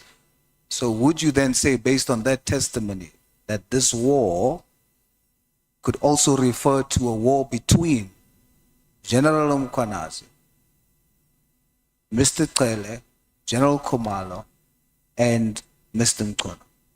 Yes. Based on that, would you say that all of this that we are doing here now, possibly, all of this taxpayers' money that we are using to deal with this, your testimony would mean we are doing all of this because we too are caught in the middle of a Zulu war? I don't know about that. But would it make sense? I can't say that you're caught up in the Zulu war. Okay. You testified that after that call was made, you got your firearms back. Did you get your jewelry back too? No, I didn't. So as we stand now, the call just ensured that you got your firearms back, but not your jewelry. Yes. Yes. Why do you think it's that? Why do I think that I didn't get You didn't get your jewelry. Didn't you want your jewelry back? I wanted it, but I saw that I will now start to irritate the guys that I'm fighting with. I see. Do you think that when the meeting between yourself, Mr. Cele, and General Mkhwanazi, that meeting, do you think on arrival of that meeting, General Mkhwanazi knew what your problem was? Yes, he knew. You think Mr. Cele told him about your problem? Yes, he did. And he agreed to meet? Yes, he did. So, Mr. Cele, at the time, had the power to instruct or call General Khumalo, and he followed the instruction. And he had the authority to call and set up a meeting with General Mkhwanazi. So both of them listened to Mr. Cele.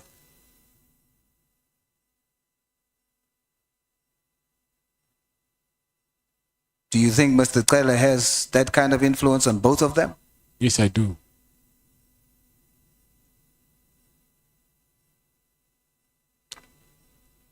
So we know that you were going to get something in exchange for what you were asked to do in that meeting, to go and speak to the guy that was tortured. In return, you're going to get your contract saved.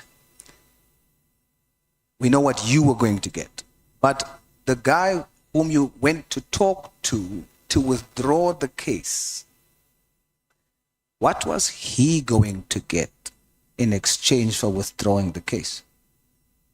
Nothing. So General Mkhwanazi sends you, ask this guy, and the guy must just withdraw the case. He gets nothing in return. Nothing. Nothing.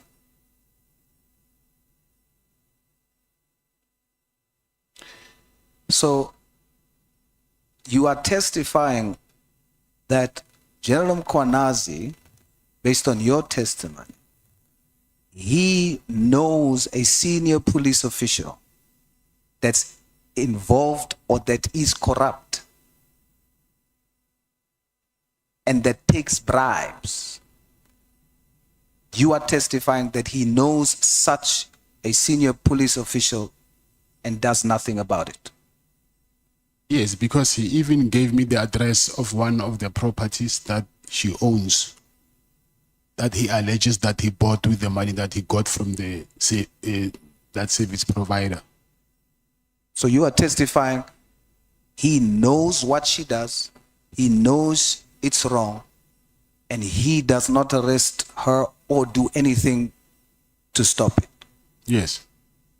Furthermore, are you testifying that not only does he know, but he also facilitated an arrangement so that you can participate in the same kind of corruption? Of course.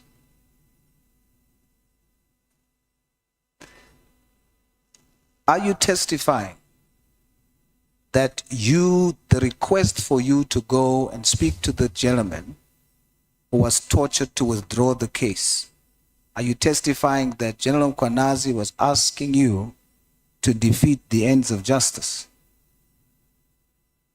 Yes. And you agreed? Yes. So would you say, based on your testimony, if your testimony is true, would you say that you are corrupt, General Mkhwanazi is corrupt, Mr. Taylor is corrupt? Is that what you would be saying? When you say I'm corrupt by trying to influence this guy to withdraw the case.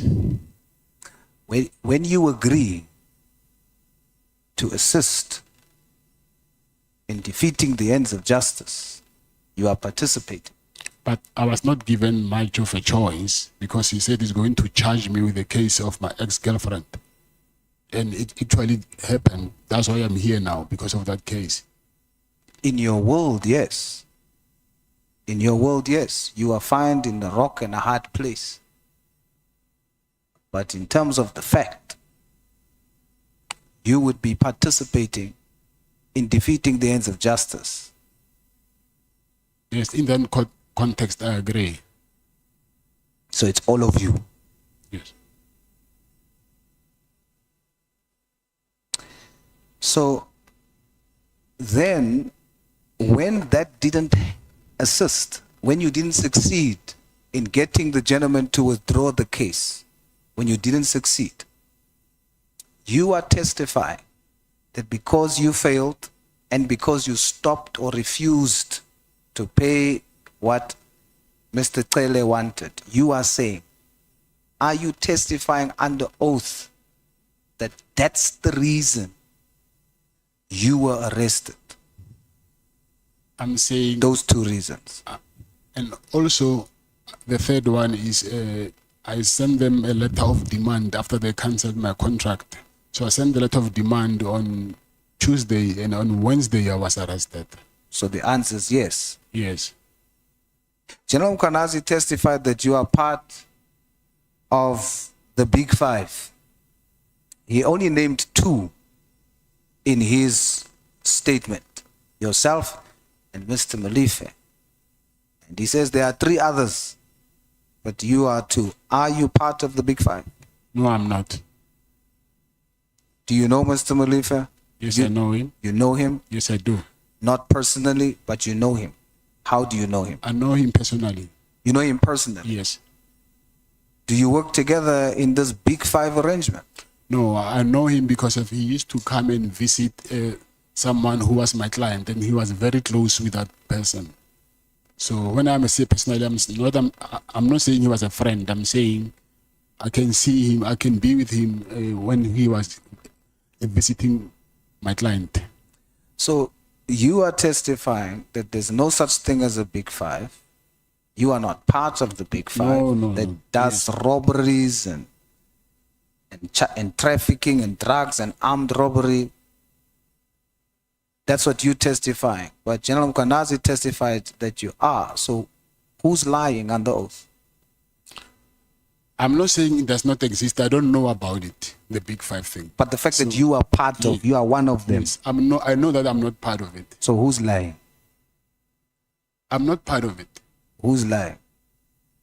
I don't want to use the word lie, but what I can use a word, because now I have to decide. We've got two versions of the same thing. Yes. We can't take both. So I need to hear for the record. Are you saying that General Mkhwanazi is lying, or are you saying you can't say he's lying? I'm saying if it's not a positive, then it must be a negative. So I'm saying I don't know anything about that. I'm not part of that. So he's lying. What he's saying, I don't know how. I think he's the one who needs to prove that. Based on is it untrue? Yes, untrue. Okay. Mr. Matlala, do you love money? Yes, I do. Sorry? Yes, I do. You know, there's a scripture in the Bible that says the love of money, not money, the love of money Yes. is the root of all evil. Do you know that scripture? Yes, but I'm not a Christian. Sorry? I'm not a Christian. That's okay, but you know the scripture. Yes, I know the scripture. My religion says that we must enjoy everything that God has put in this on this earth, but legally and in a way that we don't tend to be greedy about it. And I agree with that too. It's basically saying to you, stay away from evil. Yes. And now this scripture I'm talking to you about says, what is the root of it? What we see is the fruit, but the root of it is the love of money.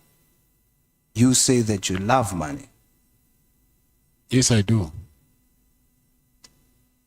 Now I have with me something that was given as testimony or as evidence, allegedly from bizportal.gov.za.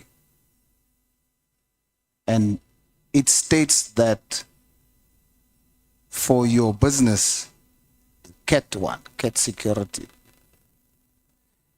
Mr. Hangwani Morgan Mayamela was added as director of that company in 2017. Is this true? Yes, that's true. Now,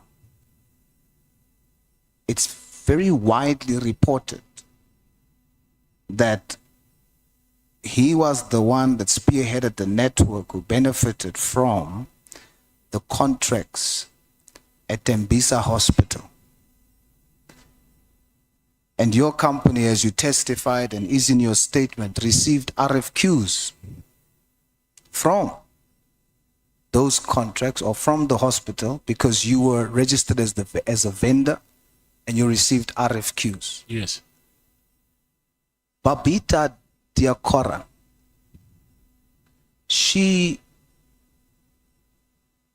reported that that's how this corrupt acts was happening at Tembisa Hospital. That there would be vendors, RFQs would be given, but it was the companies were selected not in the normal way. And we now know that you were one of the companies that benefited, and the man on the top is a director in one of your companies. Now, you spoke earlier about how you felt, the pain, the hurt of having lost your mom, the hurt that you felt, and how you had to grow up. I want to put it to you that the gentleman that's a director and those RFQs that you are receiving in that way,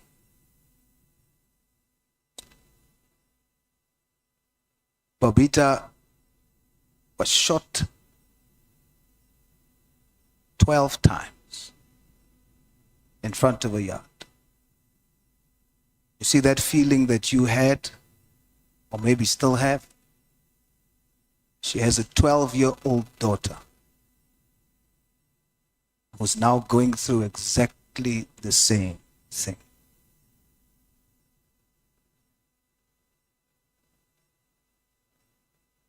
How does that make you feel? You mean for someone losing her mother? She lost her mother. Yes, that's a very because of the kind of way this business contracts was done at Tembisa, and her mother exposed it, and she was shot. Now that's evil. Yes, I agree. And do you know why that evil took place? You might not have been there that day, but that evil took place that her mother exposed, because all those people, including what you participated and received benefit from, was due, the root of that was the love of money. That evil, the root of it is the love of money. Mr. Matlala, I respect all faiths, even yours. And one thing I know, Allah Akbar, God is great. And I tell you today as I close, God has entered the ring. God has entered the ring to fight this evil in our country. All of you are going to lose. See what you see here? It's not just personal vendettas. It's God entering the ring. You know, scripture speaks of the number 12. And you see my colleagues making fun of it. But I put it to you. That child is 12 years old. Was 12 years old at the time. She was shot with 12 bullets. The number 12 speaks of a new governmental order. Babita, her blood is speaking from the ground. There's a new governmental order coming. All these whistleblowers that are being victimized, they are going to win. And those involved in evil is going to lose. Are we?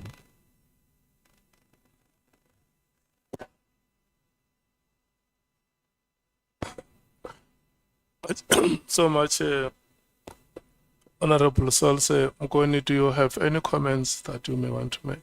No, I don't have any comments. Not even hallelujah?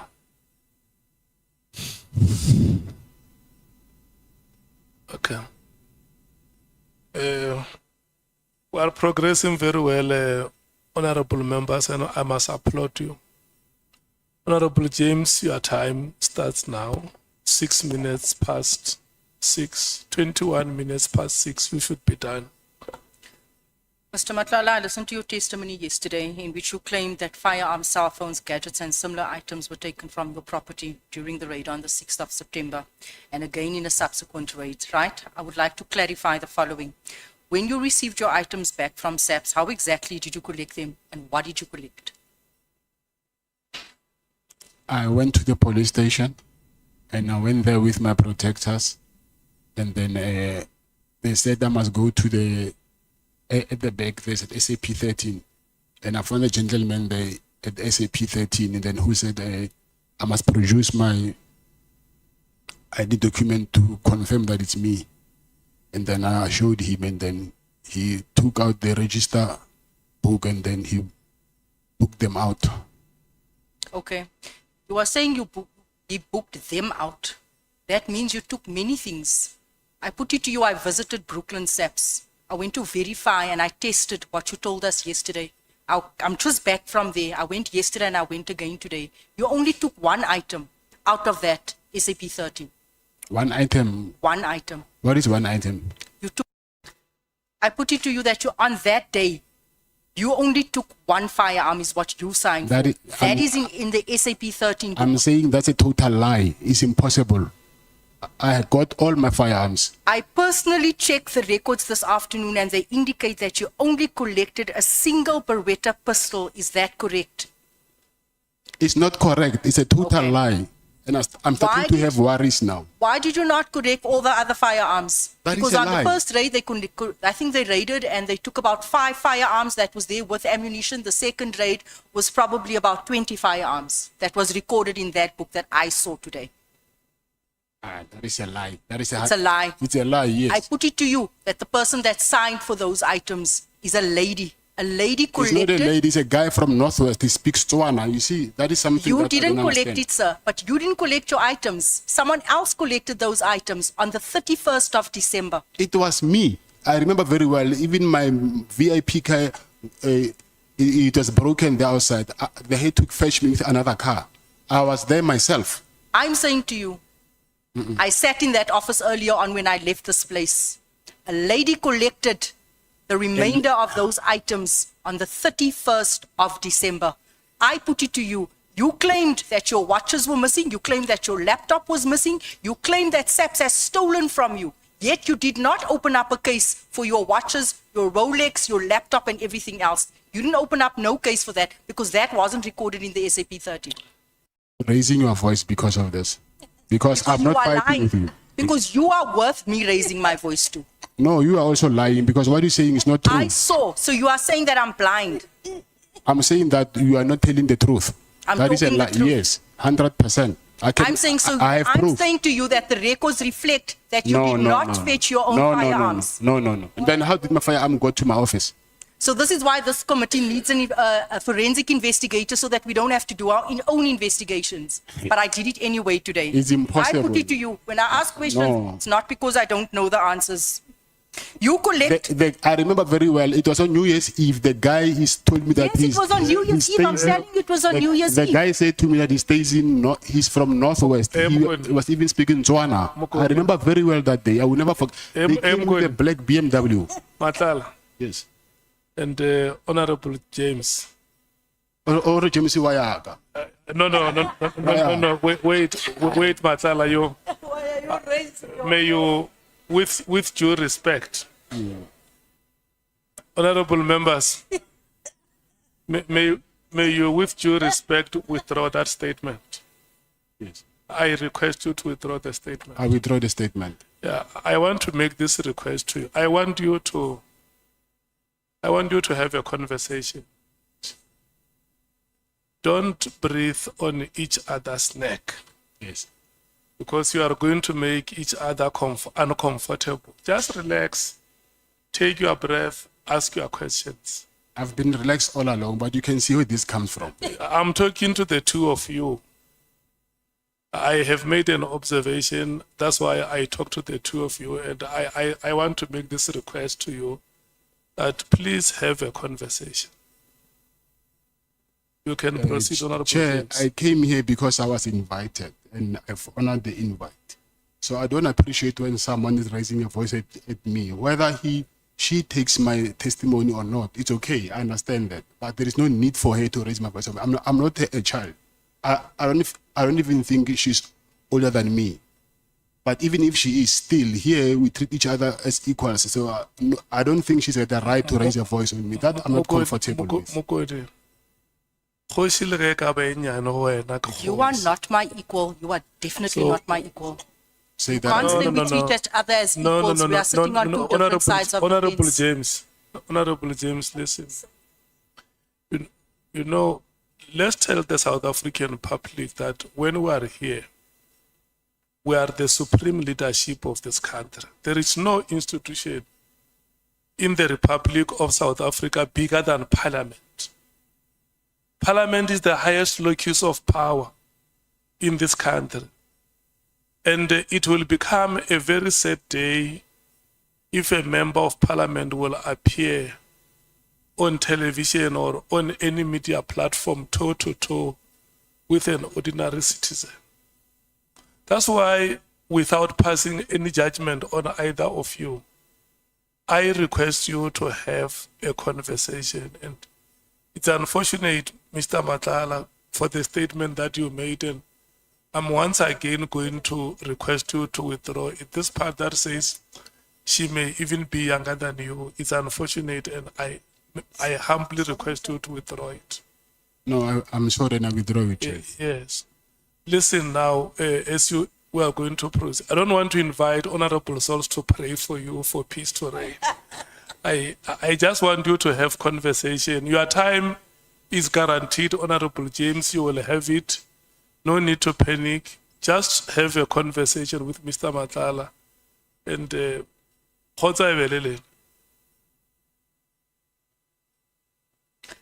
If you could not collect all your firearms from Brooklyn because you were not the owner, because that's what we were told, right? Why did you proceed to launch a High Court application regarding all the firearms? I was not the owner Yes, of what? of the firearms, of all the firearms, over 25 firearms. Even now, I still have the licensed firearms of my firearms, and I even have the copies of the licensed firearms. They are just under my name, under my company. So when you say they're not under my name, I do not understand. Or we can do this if it's possible, I don't know, that I can arrange that tomorrow. I don't know where, then they can bring the licenses to check when were they issued and who did they belong to. They are mine. There's Definitely. something I think that is exactly what we should have had at this Yes. committee. We should have had the evidence of the SAP 13 book to Yes. verify your statement. Yes, I think there's something that is missing there, but Definitely. I'm telling you honestly, those firearms, they belong to me. And then I have even the license of those firearms. The crux of your evidence to the committee is that you are just a legitimate businessman who is being deliberately targeted by police through falsified or manipulated evidence, correct? That you are just a businessman and SAPS is targeting you. SAPS is not doing what? SAPS is targeting you, Not the entire SAPS, yeah, some unit but from there's a portion yes. of SAPS targeting you, right? You said earlier on that you are not and have never been associated with any drug trafficking network or organized crime syndicates. So, to be clear, your evidence is that you want us to believe that you are not a gangster, right? That you are not a member of any drug cartel and play no role in any criminal syndicate or organized crime structure. Is that what you want us to believe here today? It's what I'm telling you. For you to believe that's something else, but that's what I'm telling you. Okay, very well. Now let me test the credibility of that denial, right? You refer to Jerry as a close friend and confirm that you never questioned, you distanced yourself from or passed judgment on his involvement in drug trafficking. Is that true? Yes. Can you tell Jerry's mother also today, can you tell Mama that Jerry was a drug dealer, a drug kingpin? Did you tell her that? No. Do you think she needs to know that her son was a drug dealer? I didn't tell her that. I'm saying, do you think that it's time she gets to know that her son was a drug dealer? I don't know about that. You don't think that she must know that her son is a drug dealer, and when you destroy people's lives, ultimately this is what happens? Because Jerry's mom has nothing to do with us. She's a mother. She's a mother. Whether Jerry's a drug But I dealer think or it's not, time that she knows her son is a drug dealer. that's what you're saying.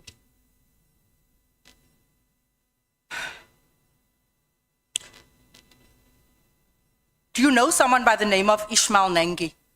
Yes, I do.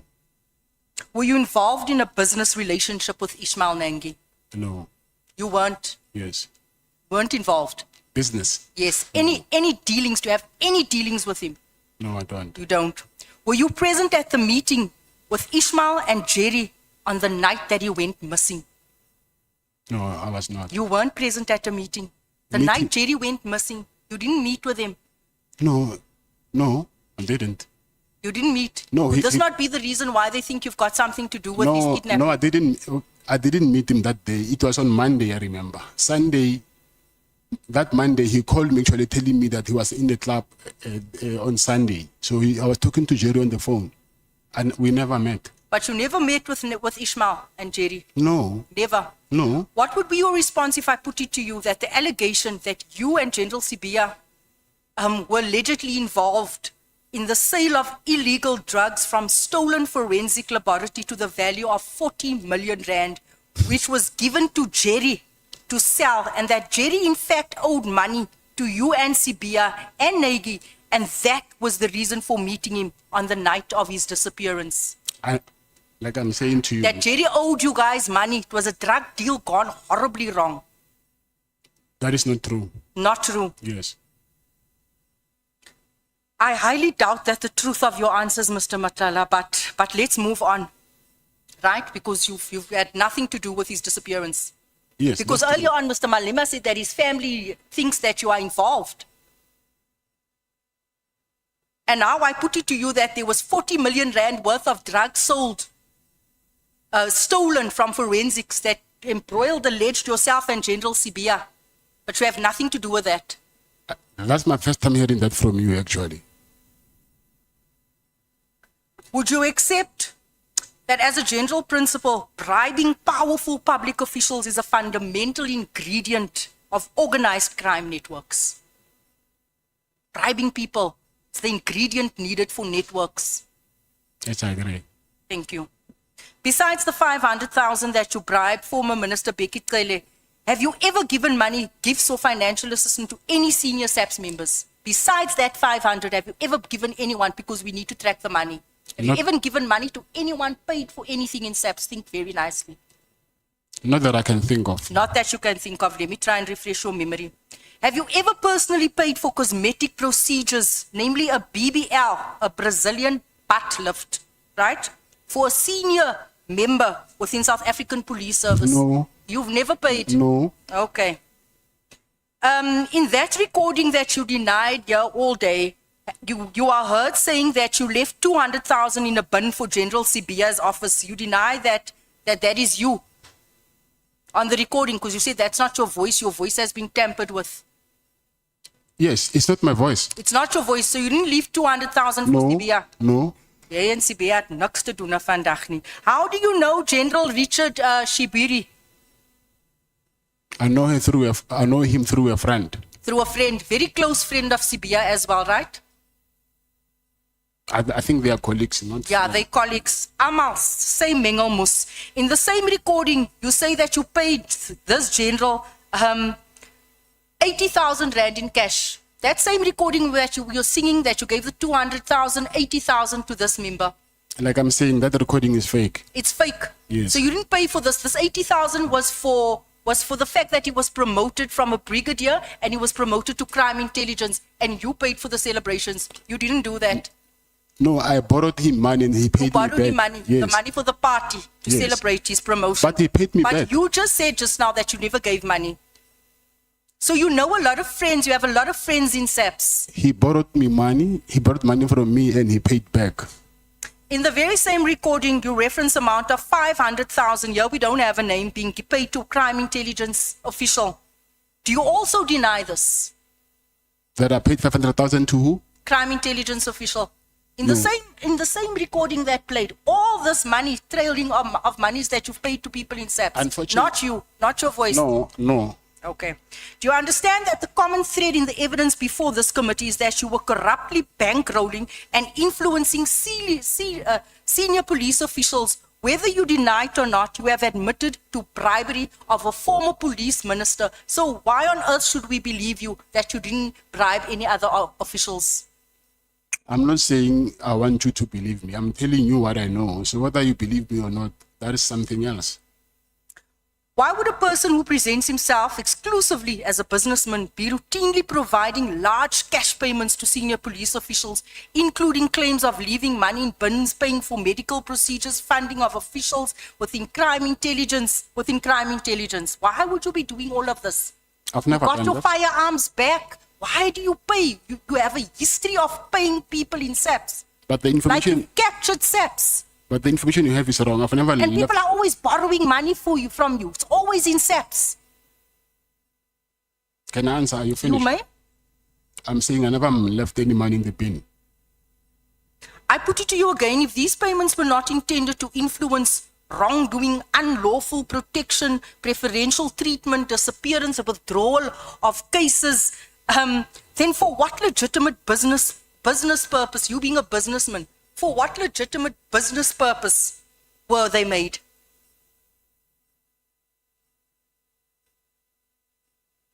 You presented yourself as a businessman. All these transactions, what business value did it have in it for you? Business value meaning giving Mr. Taylor money. Yeah, and everyone else who's That was not a business transaction. not a business transaction. Yes. I put it to you, as my colleagues have said, you are not merely a business. You are, in fact, a criminal involved in the destruction of our communities, in the destruction of our children. I also put it to you that you tried to avoid appearing before this committee. I also went and I got the records of your consultation with your lawyers. You were actually privileged to have been with them almost every day. You received visits, hours of consultation from 12 o'clock until 5 o'clock. Yet your lawyers wrote this committee a letter saying that you weren't given ample time and you weren't given privacy. And when I check the records, it shows that you were given ample time. In fact, you were favored. In fact, you actually have your family. I'm not sure if your wife is your legal consultant, part of the team. You have your wife here every day with you in the consultation room. This department has gone beyond the call of duty to accommodate you, and yet your lawyers could send this committee threatening messages saying that they're going to take us to court. Is that right? Can I answer? First of all, yes, they gave me time from prison, but there were we had some experiences that we've experienced some difficulties. There was no internet. I think and at some point they have to move us to the office of the head of prison. And when we got there also, we had other problems because for my wife to be there, most of the things that I was doing, I asked because she's the only person that knows that which document I'll need where, because I don't have access to for a phone. I've got limited time to call from prison. So my wife, she was there to collect all the documents that I needed. It was not like as if it was a leisure day. It was my legal team and my wife, and it was not like I was using that thing to be with my wife. So that is not correct when you say that the prison is giving me opportunity to be with my wife. So that way it was because of my legal team asked that she can be present so that I can give instruction of which documents I need from them. I'm done. Thank you, Chief. Yeah, thank you so much. I have given you the referee's optional time for the minutes that you spend in an altercation.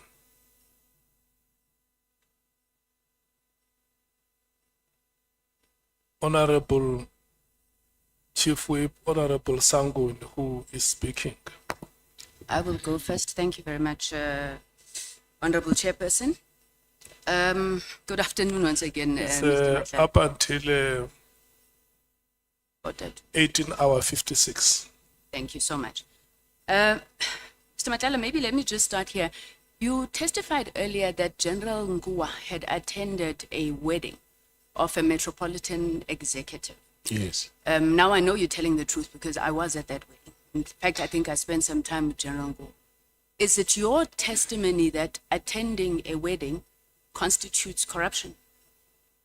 No, I'm saying the association. If it was me, some general from SAPS attending my wedding, it was going to be a big problem. But because of she attended the wedding of their darling, nothing was ever said about that. Okay, I'll come back to that because you make some other claims around that. Mr. Matlala, are you an honest man? Yes, I am. You're sure you're an honest Yes, man? I am. Okay. Yesterday when you were testifying, you told us you had 9 children. Yes. Are these children with your wife? Yes, some are with my wife and some are not. Okay. After you told us you had 9 children, you then said, I take care of all my children. Is that true, Mr. Matlala? Yes, it's true. So why did Miss Dora Ledile Papo have to get a maintenance order for you to maintain your child? Because she was making some demands which I couldn't agree with. Okay, and the maintenance order was granted, right? Yes. Are you fulfilling the terms of that maintenance order? I can't fulfill when I'm here because of my bank is closed. No, but it was granted. You were supposed to start paying from the 1st of January. I was paying even. You was paying until you got here. I was paying even upfront and I was paying even more. Okay. And then the child of Miss Lerato Kola, are you maintaining him? Yes, I am. Are you maintaining him? Yes, I am. Okay, so it is not true then when we hear that you told Miss Kola that she may as well just kill that child. You are never going to maintain the child. You don't see the child or anything of that kind. That is not true. I cannot say that with my child. So both Ms. Papo and Ms. Kola would not be accurate that you are not maintaining children. Say that again? Ms. Kola and Ms. Papo both would be able to testify that you are maintaining the children, Ms. Papo, up until you got into prison. Yes, they can. You also testified that your VIP protection service only had one client, Mr. Msibi. Yes. Now, I went to the Instagram page of your VIP protection service. There, the company posts happily, Miss Lolo Mpepi, happy client. There's another beautiful happy client in a fur coat. Miss or Mr., I don't know, Yasir Bells and EJ Matthews, happy clients. Were those not clients of your VIP service? Yeah. First of all, that is not, my company does not have Instagram page. I know that page it's a fake page. So I don't have Instagram page. I cannot post my clients on Instagram because what we're doing does not even allow us to do that.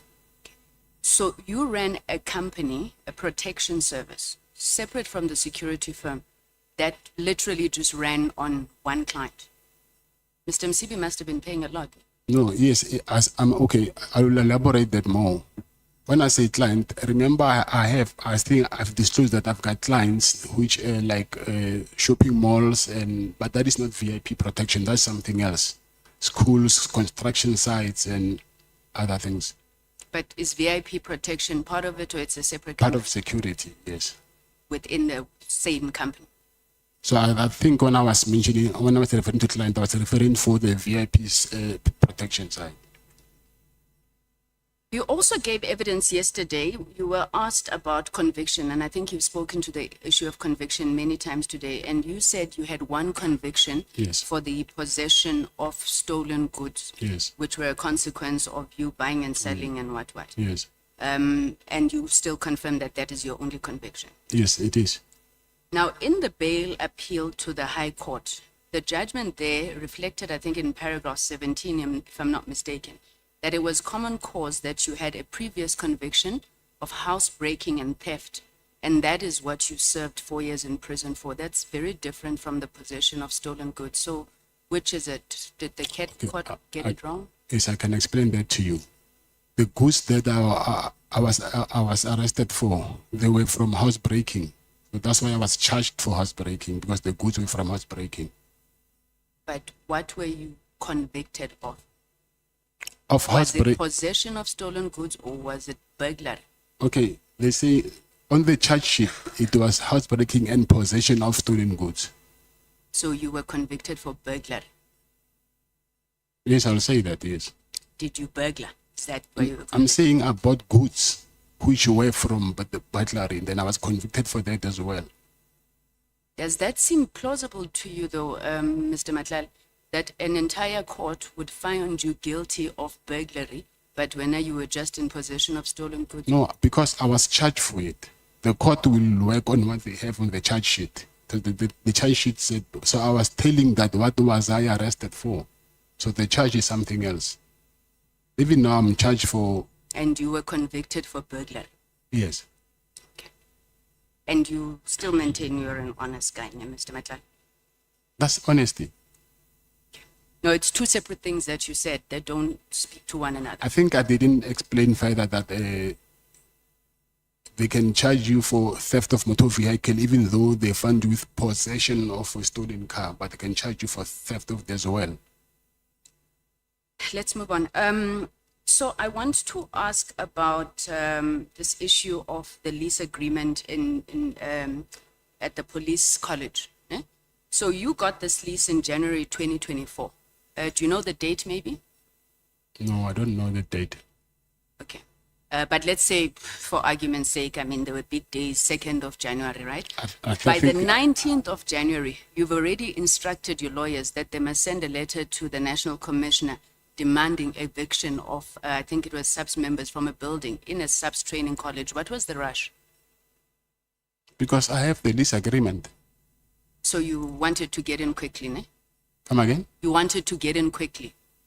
Not to get in quickly. I wanted to occupy it, so no, not quickly. Okay, you wanted to occupy it. Remind us again, you wanted to do what? You said something about training police who are at the college. Did you have that contract? I don't need to have a contract. Already they were going to a hospital outside the college to get treatment. So if the hospital was there, I think it is common sense that they wouldn't waste time to go far when they can just get a hospital here. I'm not sure if public procurement works like that, Mr. Matlala, because if SAPS is going to buy as SAPS, they need to have either a contract with you, or I don't know, were you going the RFQ like you were having in Tembisa? How were they going to buy from you? You said to Honorable Nhlanhla, you are not a tender prophet. So how were they going to buy from you? If I just wake up, I go into a space where SAPS is, and I say I am selling water, they're not going to buy from me just because I'm there. So how were you going to get that contract if you were not preparing for the one that you didn't know was coming? Even now, they don't have a contract with the doctors that are occupying that hospital, but they still go there. Then they get treated, but they don't have a contract with them. So how are you going to get it? You are just going to go The same way as to this, the this national doctor. commissioner? No. The same way as those doctors are getting it now, because they see that it's convenient for them to just get medical attention to these doctors that are in their vicinity. Okay, you said earlier on to Honorable Malema that you took the shares of Medicare 24 Tswane and you placed them in a holding company. Which holding company is that? You want the name? Yeah. It's Cat VIP Holdings. So it's not Medicare with the white people. No. Are you a director shareholder in the Medicare of the white people? Yes. You are what exactly? Not a director. You are what? Shareholder. You're a shareholder then? Yes. Okay, so how much of Medicare, the holding company, do you own? I used to own. I don't own it anymore. When did you stop owning? After my arrest. So you've just recently stopped owning? Yes. Not owning. I'm saying owning shares. Yes. Yes. How much shares were you owning in Medicare 24? 51%. And you were not a director there? No. Explain to me this thing of president. So you are president of this white people's company? Yes. No, I just want to know what is that, because you went to great lengths to try and explain this franchise to us and how you were paying them. So you were like paying yourself on the other side. Can you just explain how that relationship worked? So they brought you in, made you president, gave you shares, and then they said, oh, you start your own company so that because you're black, you'll get business. Is that how it worked?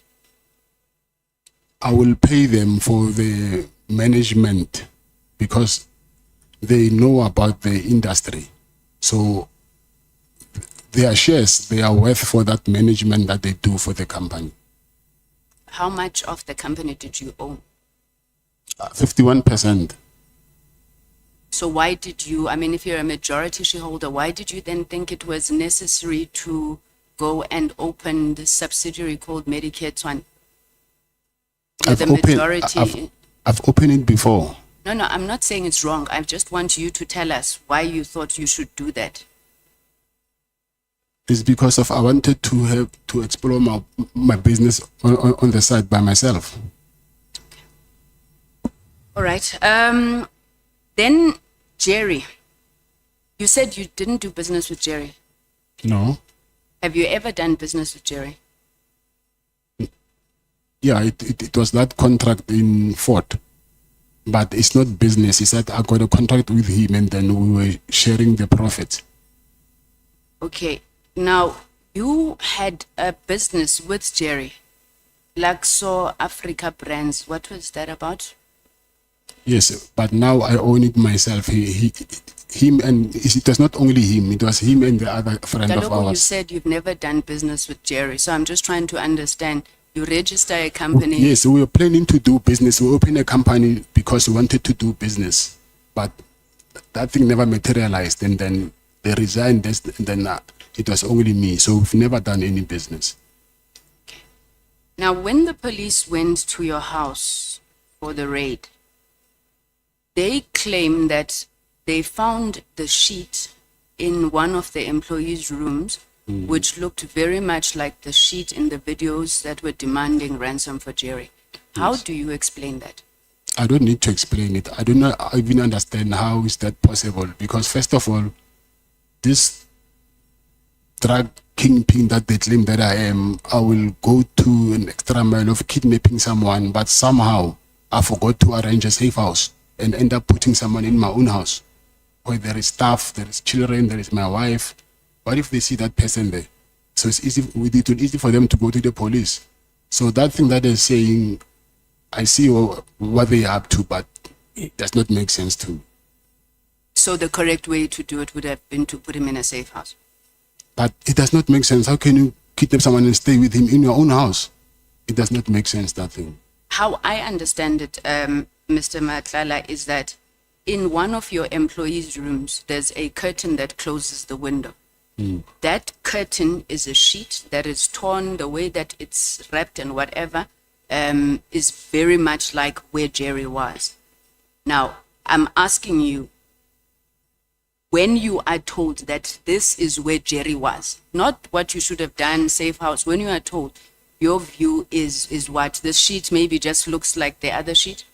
I don't even think, I don't know, because I've never went to that room, but the people who are saying those things, from them, that is expected. There is a lot of things that I can share with you now, if you don't mind, to show you how, to which length they will go to try to implicate me to things that I did not commit. No, maybe if I still have time, we'll come back to Yes. that. So, Brian Mkhwanazi, has he ever done anything that has checked out? No? I get it, you started giving this guy money, you're giving him money up until 150 to 200,000. Did he ever do anything that made you trust him and think, yeah, let me give him more money? I mean, already he hasn't delivered, Minister Unu.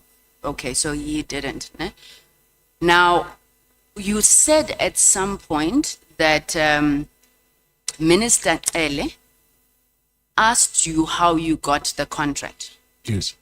And you said you think that he was shocked by that, which I take it to mean that Minister Ele would not have been involved in you getting the contract. But then you then say, I'm not sure who says this to you, that Minister Mkhunu tried to backtrack on cancelling the contract. Do you remember saying that? Yes. Okay, how did he do this? Because this is the first time we're hearing that Minister Mkhunu tried to backtrack. I'm saying that's what I heard from General Mkhwanazi. Okay, and okay, he never testified that to us, and he didn't say to you how. So in these wars, these Zulu wars, it's possible that General Mkhwanazi is also just part of the war and saying things that, you know, he doesn't repeat in front of us about Minister Mkhunu. I don't know, but I'm just saying that that's what I heard from him. That when there was in the police summit somewhere in Emperor's Palace. Right. I'm going to ask you just very quickly because I'm really interested in this issue of this Rolex. Was the Rolex stolen or not? Yes, it was stolen. Okay. So did General Sibiya say to you, go open the contract? Because, I mean, the case. No, because that is- that's the testimony we have. That is not true. So you didn't open this case about a stolen Rolex because General Sibiya said it, nor did General Sibiya write the affidavit. No, that is not true.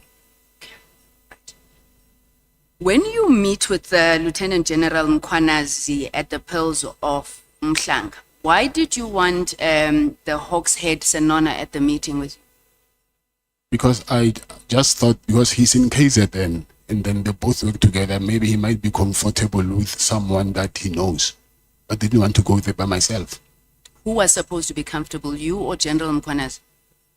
I'm saying General Mkhwana, I didn't want to go and meet him by myself. So I thought going with someone. Then I asked Mr. Tene that he must ask if I can bring someone, and then he asked who, and then I mentioned General Senona. So what is your relationship with General Senona that, you know, you would feel protected when he's there? He's like a big brother to me. So you get in there with General Sinona, you meet with General Mkhwanazi, you tell him what your issues are. Then he says, oh, okay, no, the first thing that he talks about is that he needs you to, what? Okay, so you say on paragraph 128, Lieutenant General Mkhwanazi said he'll help you with your contract flow, but you needed to cooperate, ne? Because he was very close to General Nkua, who oversaw your contract. So what did you understand by him saying you needed to cooperate? He explained further, but I understood that he said I need to give also them money so that they can work with me. So are you accusing General Mkhwanazi of also seeking to extort money from you? Not him. I'm saying he said I must work with General Nkua. Okay, let me rephrase. Are you accusing General Mkhwanazi of encouraging you to do corruption? I'm not accusing him. That's what he told me. Now, you then further on paragraph 129, General Mkhwanazi is still on General Nkua.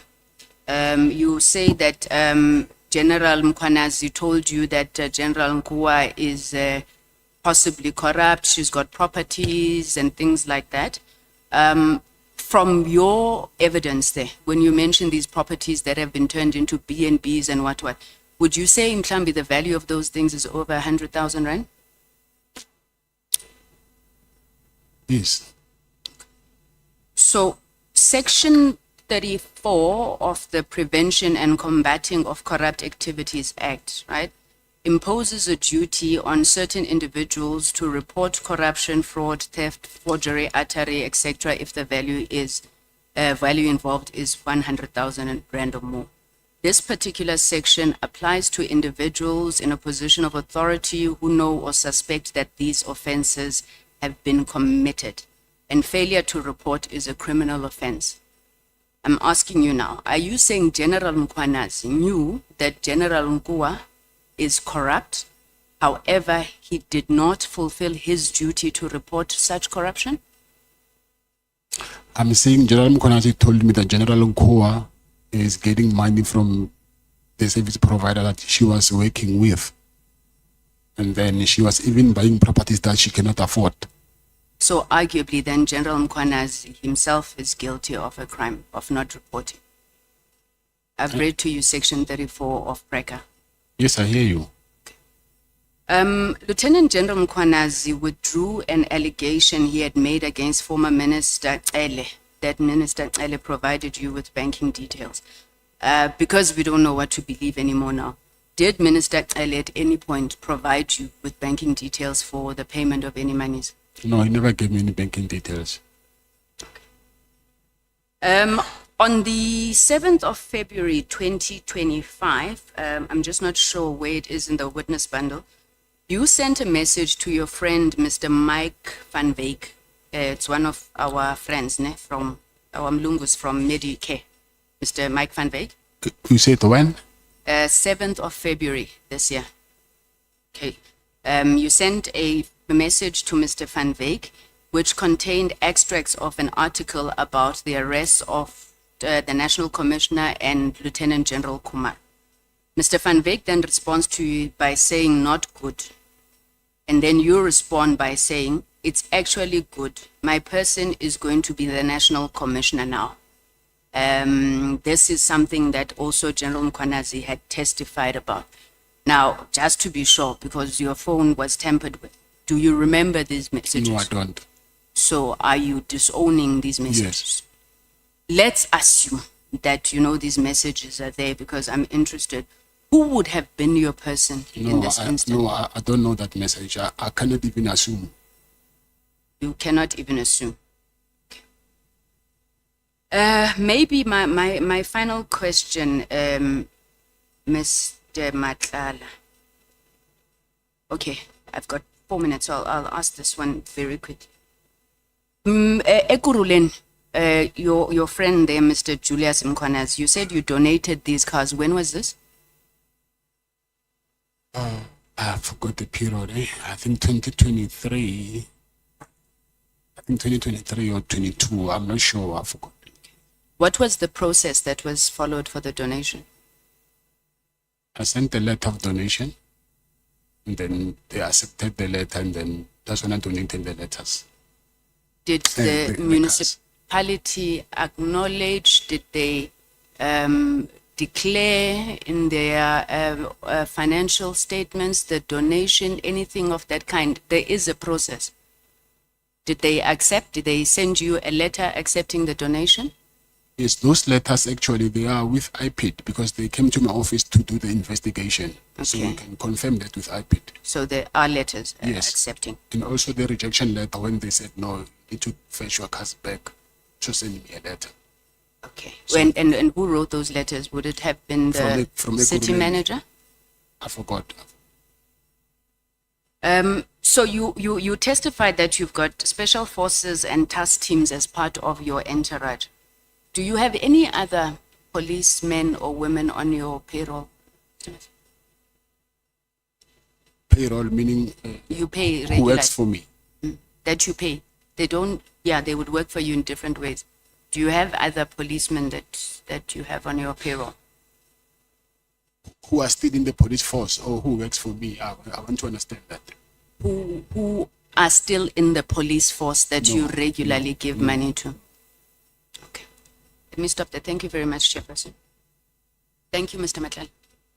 Thank you.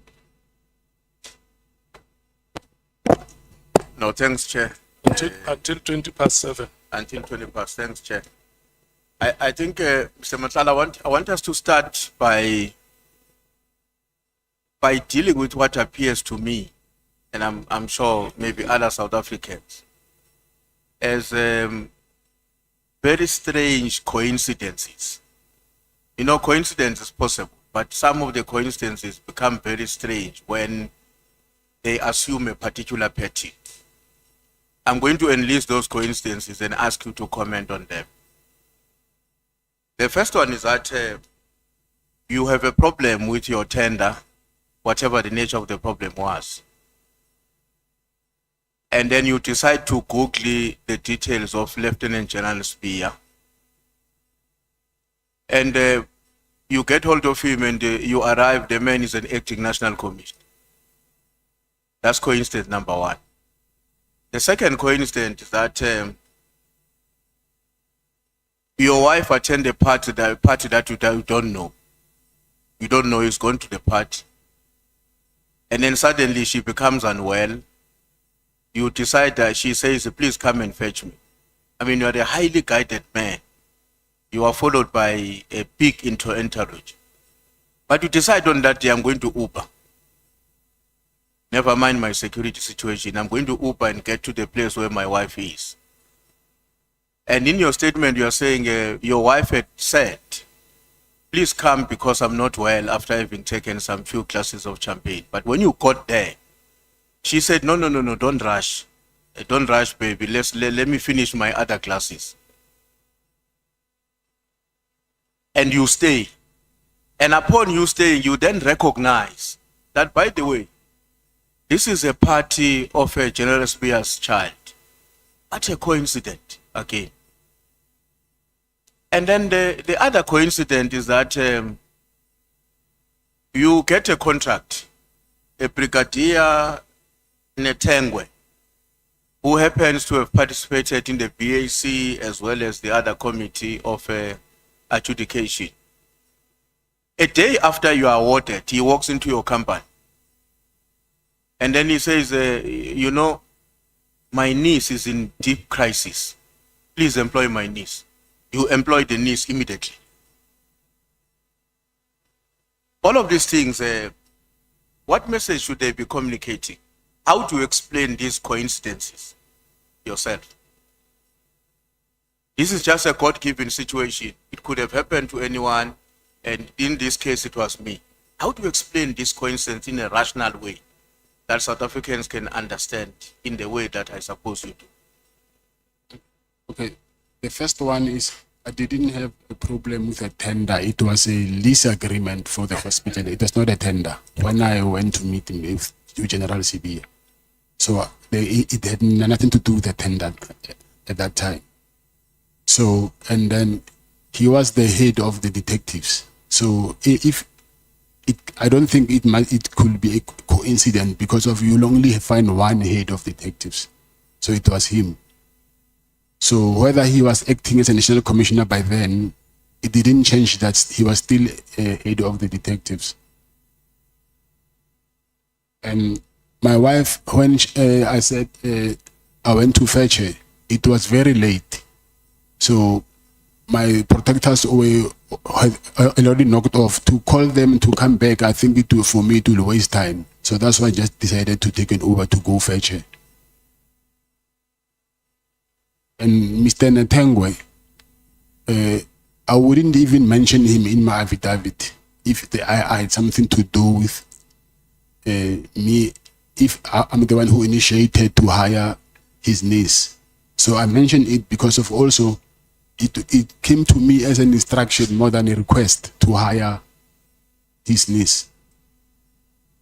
Why would it be an instruction? I'm not saying it was an instruction, but it appeared to me as if, not in directly, but it appeared to me as if I'm telling you that you hire my niece, but not in like, you know, someone will tell you things, but not in so many ways, but you can pick up between the lines that this guy is saying something. So why does it have to happen a day after your contract has been, just a day after it is awarded? So it's coincidental that this instruction came to this brigadier on that day. He was the contract manager. I think he still is. The point I want to drive home is that this exemplifies a particular coordination in which you and these other police officers are engaged on. That's my own conclusion, because I cannot understand very well the coincidences, the way in which they have occurred. Yes. Now, when you went to give a lift to your wife on the Uber, she was not well. Not well, sick, because I'm saying she had too many glasses of champagne. Okay, so the reason why she needed to call you was because she didn't want to drive back herself. By herself, so that she drives with you. Yes. So that is the reason why when you arrived, you couldn't immediately leave. You had to stay because she needed to take a bit of other classes. What would you say to the person who says, you know, the main reason why you had to remain was because another coincidence was about to happen, that Spear was going to walk in. You had to wait for this coincidence because you enter into a venue, somebody's party is taking place, your wife was not directly invited by the people who are responsible for it. You discover upon your arrival is Spear's son, and then the wife says, baby, don't leave. I want to take a bit more again. And while you are waiting, and Spear walks in. Is that a pure coincidence? How can that be a coincidence? Because that is his house. So obviously I will find you in your own house. So there is no way that you'll hide because of now I'm around. He was entertaining his guests. So he will be around.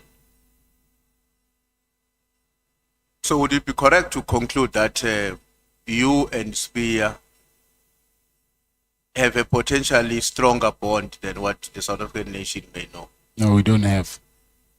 Okay.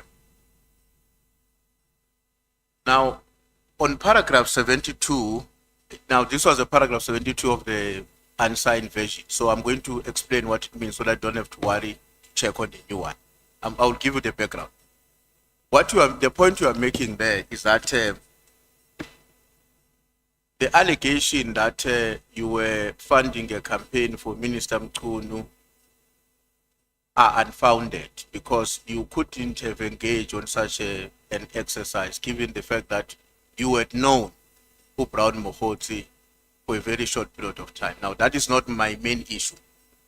My main issue is that because you are demonstrating that you don't give money to a person or for a cause that you have met a person on a very short period of time. But from your own information. You met former Minister Cele, and in less than 3 months, money was paid. How do we read that? Because there was service delivery. Was a service delivery. You remember that you have told us that actually you were supposed to pay him R1 million. Yes. So you owe him $500,000. Now, why do you call him an extortionist when you have entered into a deal with him in which you are supposed to pay R1 million and you have only paid half of it? Because he was demanding for more than $1 million. But why did you not go to $1 million and say, no, Chief, we can't proceed now because the deal has come to an end? And then instead you're calling him an extortionist. That was a toxic relationship, what I can tell you. So from the meeting that I had with him, I could see that this is very toxic. So you decided to betray the commitment you and him had entered into? Come again? You decided to betray the commitment that the two of you had entered into? No, it's not betraying. I think the intentions was malicious because I came from a meeting where he coordinated and then I was threatened to be arrested and then I was not comfortable. There was a lot of things that are happening which I was not comfortable with. When you met with Mkhwanazi, you have led us to believe that the meeting with Mkhwanazi was initiated by former Minister Cele. Yes. In order to assist you. Yes. Now you arrive in a meeting and you discover that it's actually you who must assist Mkhwanazi more than him assisting you. Did you go back to Cele and say, you have sent me to the wrong man? No, I didn't say that because at that point I did not know that what he promised from his side, he will do it or not. So I didn't but why don't you, is it not natural that you get into a meeting, you are told you are going to meet with so and so and this is the agenda, and the agenda is, you find there's upside down? Is it not normal that you must go back to the coordinator and say, but Chief, what we have coordinated here is wrong? That should be normal. Why were you not doing it? No, I wanted to see the outcomes of it first. Never mind whether the agenda has changed. No, the agenda did not change. No, but you are saying here now, you went to Mkhwanazi to get assisted, only to discover that upon arriving there, the conversation was about him more than you being assisted. Because when you left the meeting with him, you also had a mandate from him, which you diligently executed until you failed. I'm saying I told him from my side what I've wanted, but there was an additional request from his side. The head of Hawks, General Senona, what was his role in that meeting? Is he, am I right? He or she? He. Senona, is he? He. What was his role in the meeting with you and Mkhwanazi? I asked him to accompany me there. And then what did he do in the meeting? He said, and then he was drinking whiskey. He said and was just drinking whiskey? Yes. Never said anything? Never asked a question? Never anything in the meeting except just enjoying the whiskey? Nothing? No. I told Mr. Mkhwanazi that I will pass the message to Mr. Senona and then he will tell him if I'm winning or not. No, I understand that. But here you are in the meeting with the two other men who are not here. And the conversation is only between you and Mkhwanazi. The other one is just sipping whiskey. Yes. That's all. That was his participation until you left. Yes. Yeah. He didn't engage. Yes. Okay. How did your wife travel to the Spear Sunny's event? Was driving herself? She doesn't get driven by this big entourage of security you have. She was driving. She was driving herself. Yes. Now, you went to Zimbabwe in one of your meetings with former Minister Cele. That's correct. Yes. Now you get into the gate there, the code is required. Now I know that place, that when you get there, you need a code. You then decide that you are not going to call the person whose place you are going to use in the meeting, but you are going to call Hangwan. Why? to give you access? Because someone is not there and you are not going to his place. No, I said I couldn't get access to the codes. I had problems getting the codes, and then I asked Hangwan because he also has a house in Zimbabwe to open up for me. Okay, where were you supposed to access the code? Come again? Where were you supposed to access the code? From my house. Also, in Zimbabwe is your house where you were meeting. I've got a house, yes. So you were meeting in your house? Yes. Oh, I thought you were saying you were meeting at somebody's house. No. And then Hangwan has a house as well, but got the details from him. In paragraph 146, I'll summarize it as well for you. You don't have to go there. You are talking about a visit in CIMEX here, and where the police officers are said to have engaged in a wrong practice. From what you are saying, I'm paraphrasing you, to engage a particular man, and they came with a computer. You know that story? Yes, yes. Are you comfortable to tell us who's that man? Yes, I am. Who's that man? His name is Jermaine Prim. Jermaine Prim. Is he serving a sentence or still attending a... Today he went to court, but he's on a waiting trial. He's on a waiting trial. And then is the one who came to you to give you this report? No, after I heard that voice recording, I was complaining. Then I said, hey, you know, I heard this thing. And he said to me, hey, you know, actually this is strange. There are people who came here, ask me how this voice manipulation technology works. And then Why? Have you had any dealings with him before? With who? Jermaine. Dealings? Anything? Is a person you know very well and trust? And no, I know him because I met him there. So it's another prison? Yes. But only on this matter, because he's talking about you, you trusted him wholeheartedly. That those people who came are actually from the police. They are from the police. They are from the police? Yes. They are the people who are investigating my case. So I'm saying you took his word on that, or the police have also confirmed that actually we did come? No, they did not confirm, obviously, but I know, and I can give the date, and then if the committee wants to, they can go and check with the video footage from CIMEX. There's 24-hour surveillance camera there. Okay. The 5 million you were willing to pay as part of the contribution to get your friend Jerry out, who were you going to pay to? I was going to pay to Jerry's wife. So for her to pay to who? To the people who demanded money. So there were people who were in contact with the family? Yes. And looking for 10 million rand? Yes. Okay.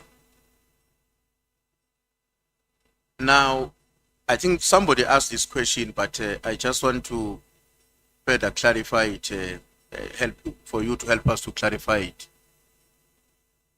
Your knowledge of your friend being involved on something that has got to do with drugs, to what extent are you honest and open to each other as friends?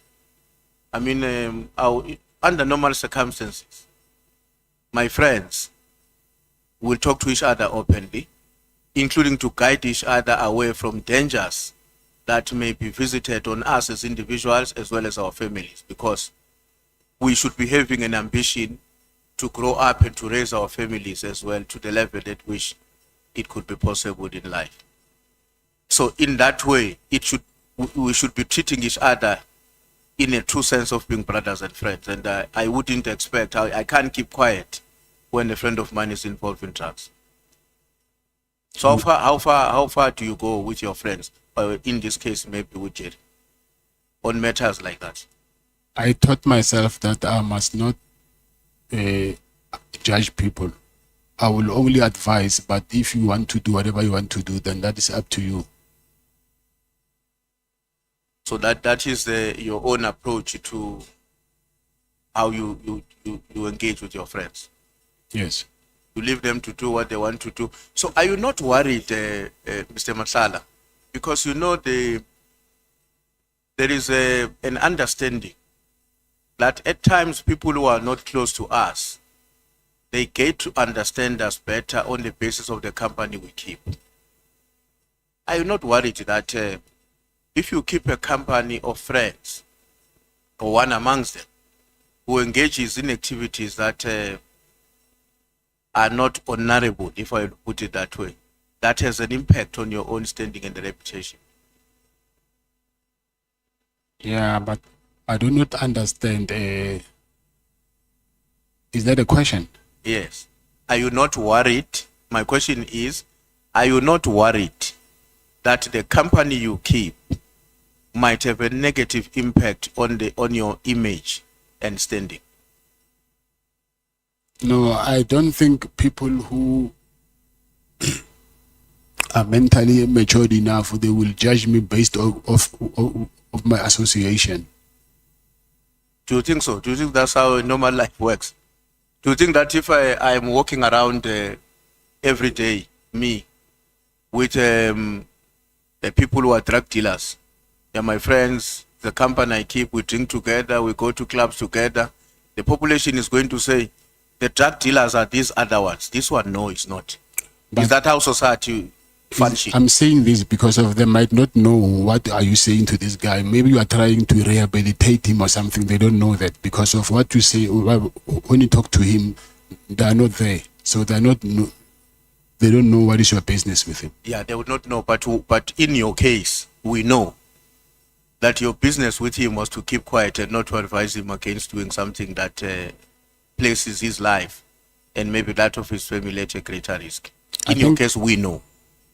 You know what? We know because you have told us that you did not say anything to advise him against, on the basis that you live your own life and let them live their own life. Obviously, first time when I find out, I will ask that what's in for you, why are you doing this? But then you tell me that a man got to do what a man's got to do to survive. So I cannot give you money. So whatever you want to do, and then if I say stop this, then you will end up asking money from me. So you'll do whatever you want to do, but you'll end of the day, you will see that what you're doing is not good or is good. So if they don't heed your advice and proceed on the wrong footing, such as the one that we're talking about, you proceed with your life and not do anything. There's nothing I can do, unfortunately. No, you can. I mean, you can stop being a friend. Friendship is not comparison. It's a choice we make because of common values,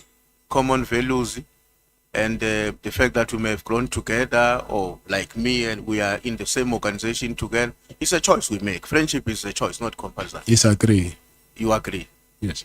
But when you choose to keep a friend, even if the friend is engaged on a practice that you know in terms of the law is illegal. Because there's a contradiction there, Mr. Matlala. I will allow you to comment on it. Because earlier on you told us that the reason you resign your directorship on the company that was awarded a tender by SAPS was precisely because you were concerned that its image may be dented by the fact that your name is associated with certain things which are negative. Yes, that's correct. So when I heard you saying that, I concluded in my mind that this is a man of integrity who cares about his reputation, not just to himself, including how the nation perceives him. But now how do I reconcile that with the fact that the same man, same sentence, how do I square a cycle on that issue? Same man, same sentence, I will stay with you, my friend. Never mind your drug dealing, but you are my friend.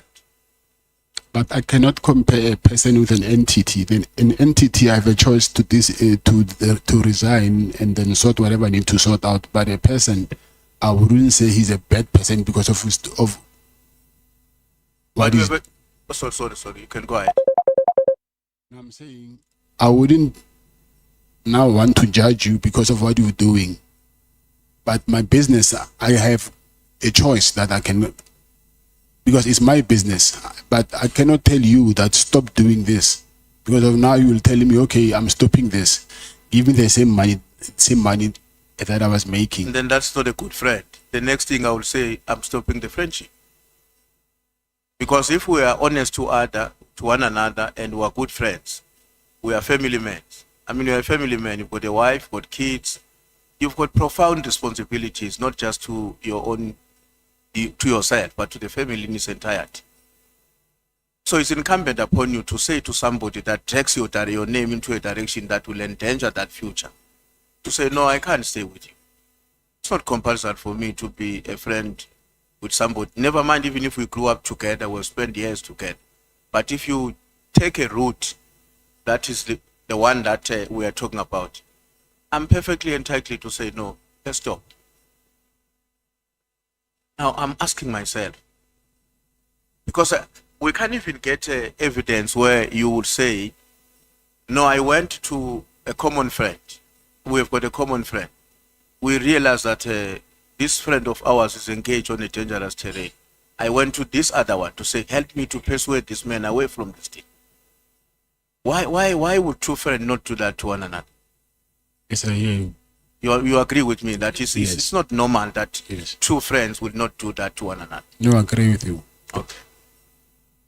Now, the other issue that kept me worried, Mr. Matlala, and it kept me worried because it communicated a message of a person in you who has a capacity to falsify information without pressure.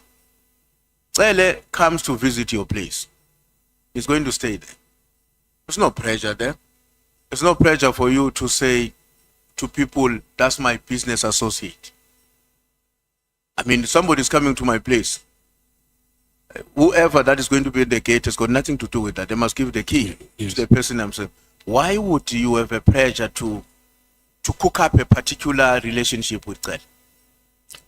It was not pressure. Yes, I know you were not under pressure. That's what worries me. Because on these other things you have explained to us and we have understood. You have acted in certain instances on the basis of pressure that you are subjected to. You remember you've been saying that. But here there's no pressure. Why do you make a choice of for a lack of a better word and with respect, of telling a lie? And I'm saying that with respect. Yes, yeah. Why does that? I think that's what came out of my mind at that moment. Even without any pledge? Come again? Obviously, without any pledge. You just decided that I'm just going to falsify this information. No, I didn't want them to ask questions that why is the former police minister doing here? No, I mean, that's what I'm saying, but this is your house. In any case, they will see him, that is him.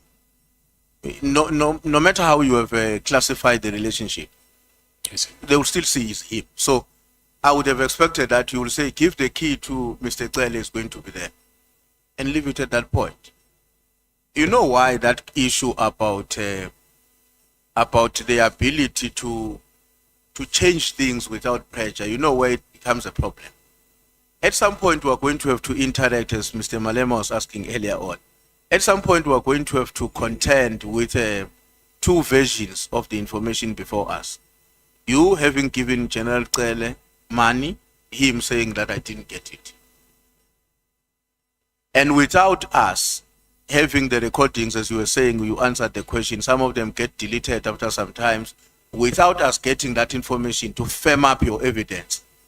It means our conclusion will be based on probabilities, among others, on the basis of the extent to which we think we can rely on your evidence because of your ability to say things right and wrong. Do you see that we'll have to take that position? Do you think it would be fair for us to take that position?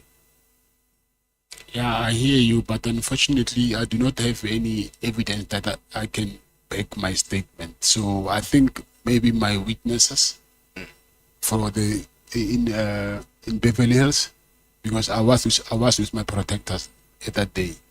So I think that maybe, or even maybe if you can check maybe the footage that side. So it means you will forgive us if we conclude that we've listened to Cele, we've listened to you, you gave him money, he says I didn't get money. So you'll forgive us when we come to a conclusion that based on other things that Mr. Matlala said and his ability to communicate false information even when not under pressure, it's possible that even in this case, he's not telling us the truth. You'll forgive us if we make that conclusion. I think at the end of the day, it's your choice to whether you believe or not. But I'm just telling you what happened, and then I do not have a reason to lie over that. So if I wanted to lie, I would have said I've also paid General Mkhwanazi money, and I've never said that. So I was saying what actually happened. So if I wanted to lie, I could have implicated other people. Yeah, but I'm just asking, you will understand us if we make a conclusion like that based on our interaction with you on other matters. Yes, that's what I'm saying. That at the end of the day, the choice it needs to come from you. Okay. My last question, Mr. Matlala, has to do with your security. The former task force or the ones who are from the South African National Defence Force. Do you recruit? Okay, were they recruited while still in service of the nation and abandoned that part to come and work for you, or you got them when they've retired from the South African National Defence Force? Some I got them when they retired from the Defence Force, but now these people, they will recruit each other because hey, there is good money there. Let's go there. Then you'll find that someone say, hey, I'm going to resign from my job and come here. Thank you very much, Chair. Thanks, Mr. Matlala. Thank you so much. It's exactly 20 past. Honorable Skosana, your time runs until 10 to 8. It starts now. Thank you very, very much once again, Chair. And good evening, Mr. Matlala. Good evening. I just want to say to you that the other witnesses who came in here, like General Mkhwanazi, is still going to come back here. And the evidence which you have given us today as well, has to be tested. Yes.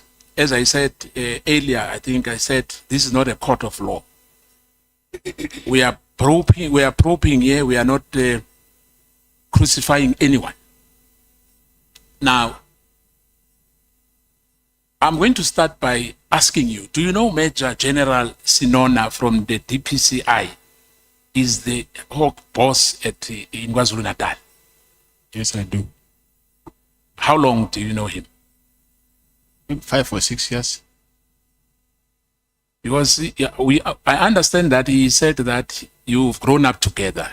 Is it true? No. They didn't say that. No, I'm saying him. We grew up together. Yes. He's older than me. I'm sorry? He's older than me. Yes, he's older than you. But he mentioned that he played football with you as well. But yeah, if you say no, it means it's incorrect what he was telling General Mkhwanazi. Now, are you aware of any criminal cases? Like earlier, I think Honorable Breitenberg asked you about him, that he used to work in Silverton as a head of investigation and as a head of organized crime unit. And when was that? Some years before you went to KwaZulu-Natal. Maybe you were not aware. No. Lieutenant Mkhwanazi told us that you are very close to Lieutenant Sibia. Is that true? That is not. How do you know Lieutenant Sibia? Besides that, you went whilst he was acting, if I remember well, that he must resolve your matters at Vachais, if I remember well. Was it for the first time you've seen General Sibia? Yes, in 2024. Yes. Is it true that Lieutenant General Sibia and his driver, a policeman, collects cash on monthly basis from somebody somewhere in Sandton? Did you ever told General Mkhwanazi about that? No. Now, Mkhwanazi never said we are part and parcel of the so-called drug cartels. He never said so when he appeared before us. That I can assure you. He said there are people who are members of the so-called a drug cartel. But I'm going to put it to you. Do you know any drug cartel members? No. Do you know any drug cartel members? No. Besides what was mentioned at Matlala Commission? No. So is it not true that somebody, or anyway, because you said now, you said that you don't know him, and I don't think that it will be fair for me to ask you this question.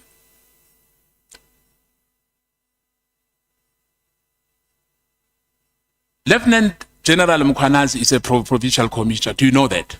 Yes, I know. General Mkhwanazi said that the meeting where you met him in Durban, I think you ended up at Pels. Yes, that's true. He said that meeting was not organized by former Minister Peggy Cele. It was organized by Major General Nhlanhla. I'm the one who organized Mr. Sinono. Yeah, I'm just putting to you what he said, because he'll come back and respond for himself. He corroborated what you said, that you arrived, you were at Oyster Box next to Beverly Hills. And then he said, when the call came,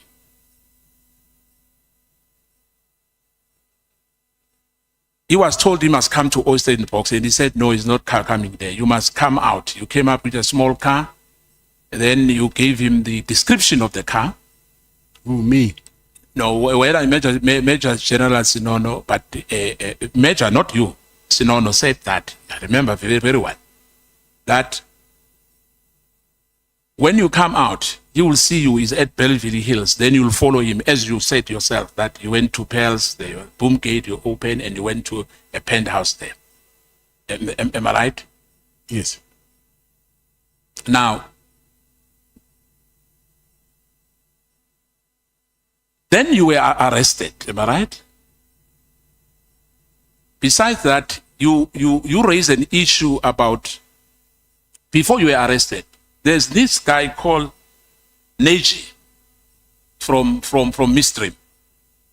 In his own version, he said Neji was called right on the spot when you were, the three of you, at Pals, by Major General, by yourself, because he said that the so-called kidnapping and the torture has got nothing to do with him, because that is a DPCI matter. So the issue of him, the case being opened for him, it was a fabricated story. And there's a person who was kidnapped. They went to the Neji guy works with a private Yes. The kidnapper, do you know anything about Malelane, that they went to trace that person who was kidnapped in Malelane, in Mpumalanga? Malelane, no. You don't know anything about that? It's Malelane in Mpumalanga. Yeah, in Malelane. Remember, just before the border, there's Malelane. So the person who was kidnapped, why Neji was called, is because there was a person, a Muslim for that matter, who was kidnapped, and they looked for him, and they went to Malelane. Unfortunately, he was not there. There was a border policeman who was involved, alleged involved in the kidnapping of that person. And unfortunately, that house of that policeman was burned down after the visit of these investigators of Major General Sinono. You don't know that? No, I don't know that. So the discussion that it's your son and Neji's son, they went school together. General Mkhwanazi says it's not so, because he was called. You called him on the same day. I called who? You called that Neji because he resides in Midstream, where you've got a house there in Midstream. That's what he told us. First of all, why would I call him? Because by then I did not even know. I knew him after that because I had to go and look for him. So I did not call him there. But anyway, I'm just putting that to you, that he's going to tell us that you called that gentleman on the same day when you were at Pals. Okay. And you know him before that. Now, the issue that he asked you to call him to withdraw the case, that's your version, am I right? Yes. But he said that he doesn't even know who was tortured. Because the DPCI, hence I'm saying the truth will be revealed at the end of the day. That who's telling the truth. I think there's also a video of that. It's fine, thank you. Now, I think that you were allude to, in fact, you were brought into Durban for one reason only. One reason only. Because you know that the disclosing operational engagement with investigative subjects prematurely will have violated the 3 substanding orders on sensitive matters. In other words, Major General Sisinono brought you to Durban for you to give, like an informer, like an informer in a way. You were being under investigation by General Mkhwanazi. What would be your take on that? They brought me as an informer. What I'm saying, Major General Snono, the one you said is your brother, brought you to General Mkhwanazi, not in good faith. What's your take on that? First of all, I will say he did not bring me to Mr. Mkhwanazi. To Mr. Mkhwanazi, I was brought by General Nhlanhla. So he did not know before that I was supposed to meet him. Yeah, but remember, Minister Nhlanhla was not there. Yes. Yes. So you're saying... So I'm saying, if he comes back to us and say, and collaborate what I'm asking you now, because that's what he told us, to say, the meeting was arranged by Major General Sinon, yes, not Minister Begite. And Begite was not there, am I right? Yes, he was not there, yes. Now, you know the general principle of investigative confidentiality and the need to avoid compromising operatives, sources, or integrity of the broader inquiry. Because remember, General Mkhwanazi is a policeman. Now, the purpose of that meeting, I'm putting it to you, had nothing to do with favor, benefit, inducement, or corruption. Do you agree with me? Your meeting between yourself and General Mkhwanazi. I don't know about that. No, remember, you met him. You spoke and you told him your problem with your payment from the national office. Am I right? Am I right? Yes. And then he told you that he knows one general, Lieutenant General Kono. Yes, Nkwa. Yes. Now, he did not request that meeting, General Mkhwanazi. Am I right? Yes. He received no benefit of any kind from you. Am I right? He did not receive any benefit from you of any kind. After the meeting? Yes, after the meeting. He requested me to convince that guy to withdraw the charges. Yeah, but I'm saying to you, he did not receive any benefit of any kind from you. It will be benefit if that guy withdrew charges against him. Yeah, material benefit. Oh, are you talking about money? Material benefit of any kind.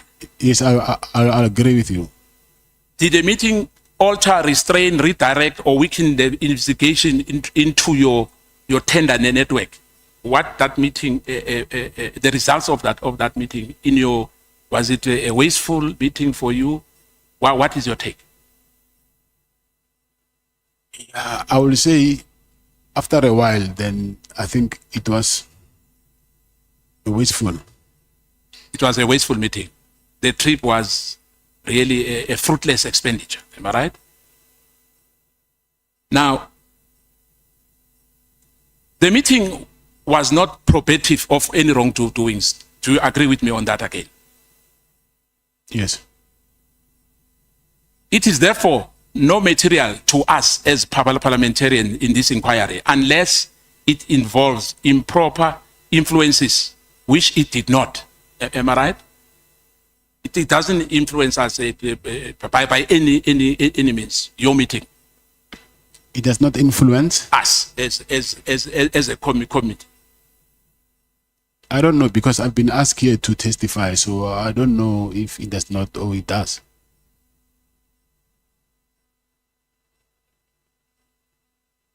There might be a strongest factual defense by General Mkhwanazi when he appears before us again. Now, remember, General Mkhwanazi did not protected you for you not to be arrested. Am I right? Yes. The arrest occurred under the same investigative structure of Mkhwanazi, which he was overseeing. Am I right? Yes. The project leader, Lieutenant General Dumisani Khumalo, may have an operational lead to the project, but the appellant was their executive authority and his unit carried out the arrest on you. Do you agree? I'm talking about Mkhwanazi, because he's an appellant on this matter. Am I right? Yes. Hence, I'm saying to you that the trip to David and the meeting at Pels bear no fruit at all. Am I right? It was, as I said earlier, but we agreed on that. That it didn't benefit you, you know, am I right on that? Yes. Now we agreed that there was no result for that meeting. In fact, you were disappointed. Am I right? After I was arrested. Yeah, or after you were arrested. Are you aware that your payment, because remember, I think you are doing the so-called medical assessment in that tender which was cancelled by SAPS, am I right? There was supposed, in fact, not was supposed to. There were students who were supposed to go to college, am I right? Who Yes. needed a medical assessment. Yes. And some service providers complained that they are not paid by you because SAPS did not pay you. Am I right? Yes. And the intervention by Minister Senzo Mkhunu was that he asked them to pay you for SAPS to be able to send those students to the different colleges. Am I right? I don't know about that. You didn't know about that? Yes. Yeah, it was, let me put it to you. It was Senzo Mkhunu who intervened, but he said they must only pay because he wants those students to go to the college. It was nobody, it was not Minister Kele. It was Senzo Mkhunu himself who intervened to say they must pay you, otherwise we won't have anyone going to the college.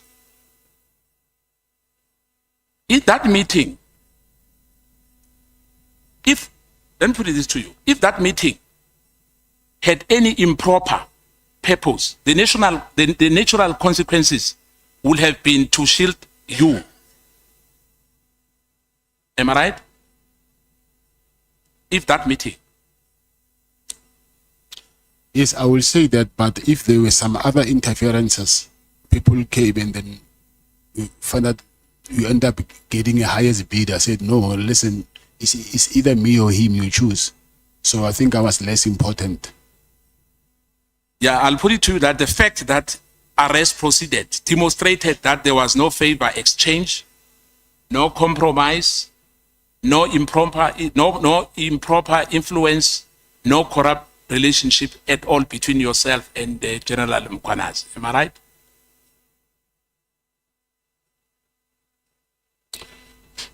I have my doubts there.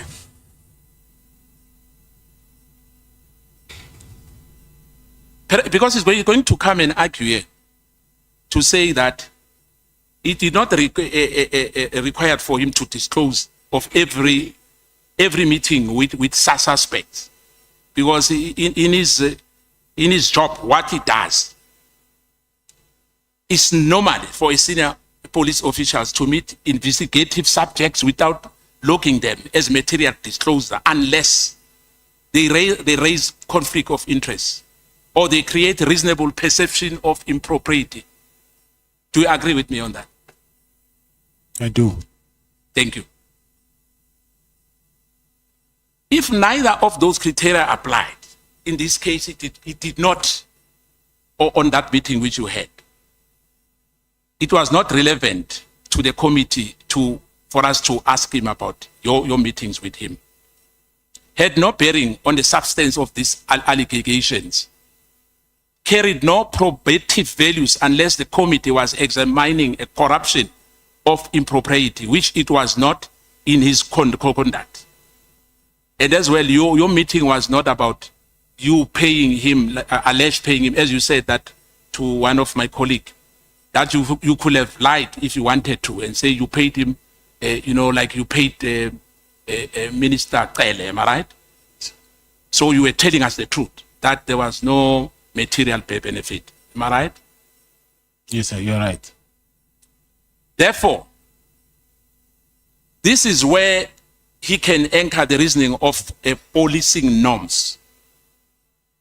Police officials do not publicity catalogically every meeting that they have with suspect, routine investigative engagement and covered by confidentiality, no political reporting. I think you know that. Hence, as well, I think you are not interested in politics. Like when he said that in that meeting there was this so-called Zulu, what was it? Zulu. It's a Zulu war. To publicity list such meetings in parliamentary, in a parliamentary they will have compromised the informants, expose investigative methodology, undermine parallel inquiries, allow suspect to map up investigative strategy. That's what Mkhwanazi will tell us when he comes back. And I think I'm not putting this to you maliciously, because as we are here, as you said yourself, that you want to tell us the truth. And I don't have a doubt that we are lying to us, because we are under oath. Am I right? Whatever you told us is what we've experienced. You said to us some other matters, you might have forgotten them. I think that's what you said yesterday. And we said, we understand, because you said you are in a solitary confinement, and your phone as well, and some of your gadgets are not with you. Am I right? Now, it is critical. A fact is that if disclosure will have changed the credibility, the integrity of investigation, because we are under investigation, and I think we are aware of that. I must say this to you. It might be justified. I only needed to disclose the interactions that were relevant to the committee mandate or suggestive of improper influence, as I said earlier to you. The conclusion of that meeting which you had with Major General Sinona and Lieutenant General Mkhwanazi, there was no corruption there. Do you agree? Which transpired in your meeting. But there was suggestion of corruption. There was suggestion of corruption, but there was no corruption. Technically it was, because there was suggesting that I need to work with General Nkhuwa. Yeah, but I mean, if somebody refers you to someone, is that corruption? If I say to you, you come to me, you say we are not paid, Do you know Honorable Nomvalo? I know Honorable Nomvalo. I pick up a call and said, Mr. Nomvalo, there's a complaint, but unfortunately, it's not within my competency to help him. Can you please attend to that? Like any normal citizen. Yeah, but when you tell me that this person, they've been paying her this much, so for you to get your things sorted, you also need to pay him this much. Isn't that corruption? To pay who? I'm saying if he suggested that I needed to work with General Nkwa the same way and manner that she was working with the previous service provider for my stuff to be sorted, I'm asking, Yeah. isn't it that some sort of corruption to suggest that I need to work with someone and pay them in order for my stuff to be sorted? For me, is that there's an allegation against Lieutenant General, you said Nkwa. Nkwa, yes. Is there a credible evidence that she's corrupt? No. Or is an allegation that she works with whoever, another company? Yes, he backed up by saying that she's buying property that she cannot afford, unless if he was lying to me about that, because he even gave me an address of one property which I went to check it out and even took the pictures. So unless if even that property it was just a diversion, but if that property really belongs to her, meaning he was not lying to me. Right. So there was a favor or there was no favor on you by General Mkhwanazi? There was no favor. Any influence beside the issue of Lieutenant General Nkwa that you must see him? Yeah, there's nothing. No consignment of any of your cases you are facing now? I didn't have cases before when I was with him. No contradiction? Or there was any contradiction in your view now as we are sitting here? Contradiction? Yes.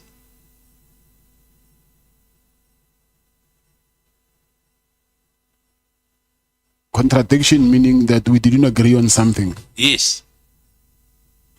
Yes, I didn't agree on the fact that he was saying that if I do not do what he wanted, he will charge me for attempted murder. But for me, from where I'm sitting, I think the investigation proceeded to the arrest of you. Hence we are here today, am I right? By the same man. Yes, but the reasons for that, I don't know what led him to do that. My last one will be, I think it will be like a follow-up because I didn't get it clear about, what is it, Jermaine? Jermaine? Yes. Who's Jermaine Brin?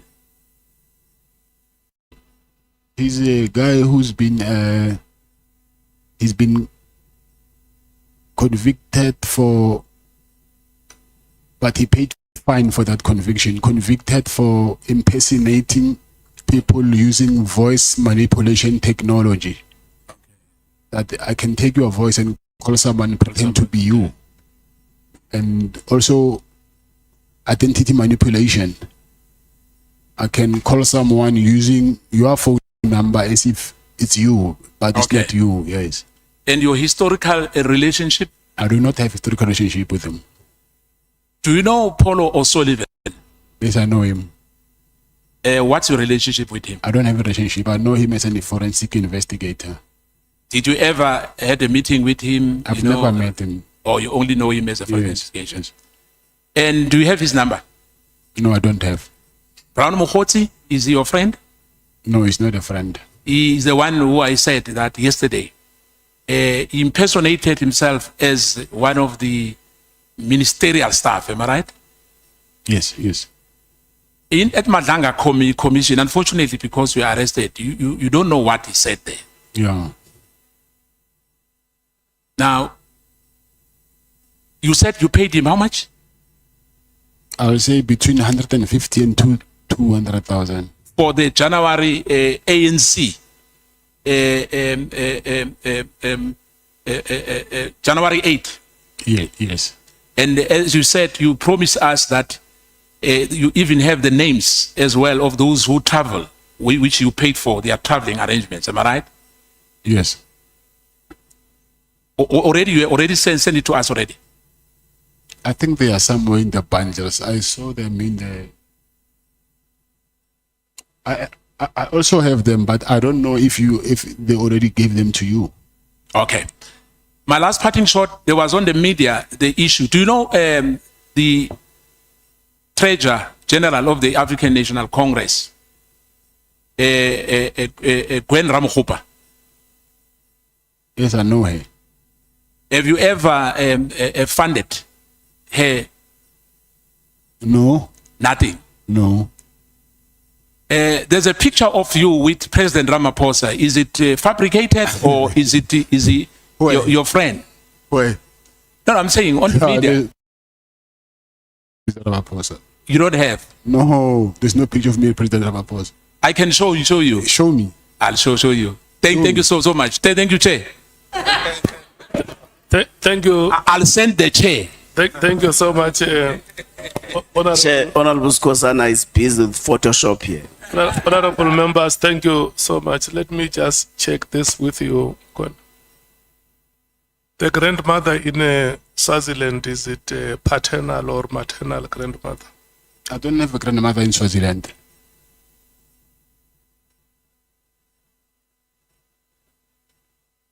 I never said, maybe you didn't hear me nicely. I said KZN, not Swaziland. Didn't you say from KZN to Swaziland? No. You didn't hear me nicely. Okay, it's fine. Is it maternal or paternal? Maternal, yeah. It's maternal. It's where your mother comes from. Yes. So your mother is Nhlanhla Mkhwanazi. My mother's mother. Your grandmother Yes. is Nhlanhla Mkhwanazi. Yes. And then your mother was also born from the Dlaminis. From Matlala. Okay. Matlala, where? Waterberg, Capricorn, Skukune. Eish. I just heard a place called Barike Pogwani.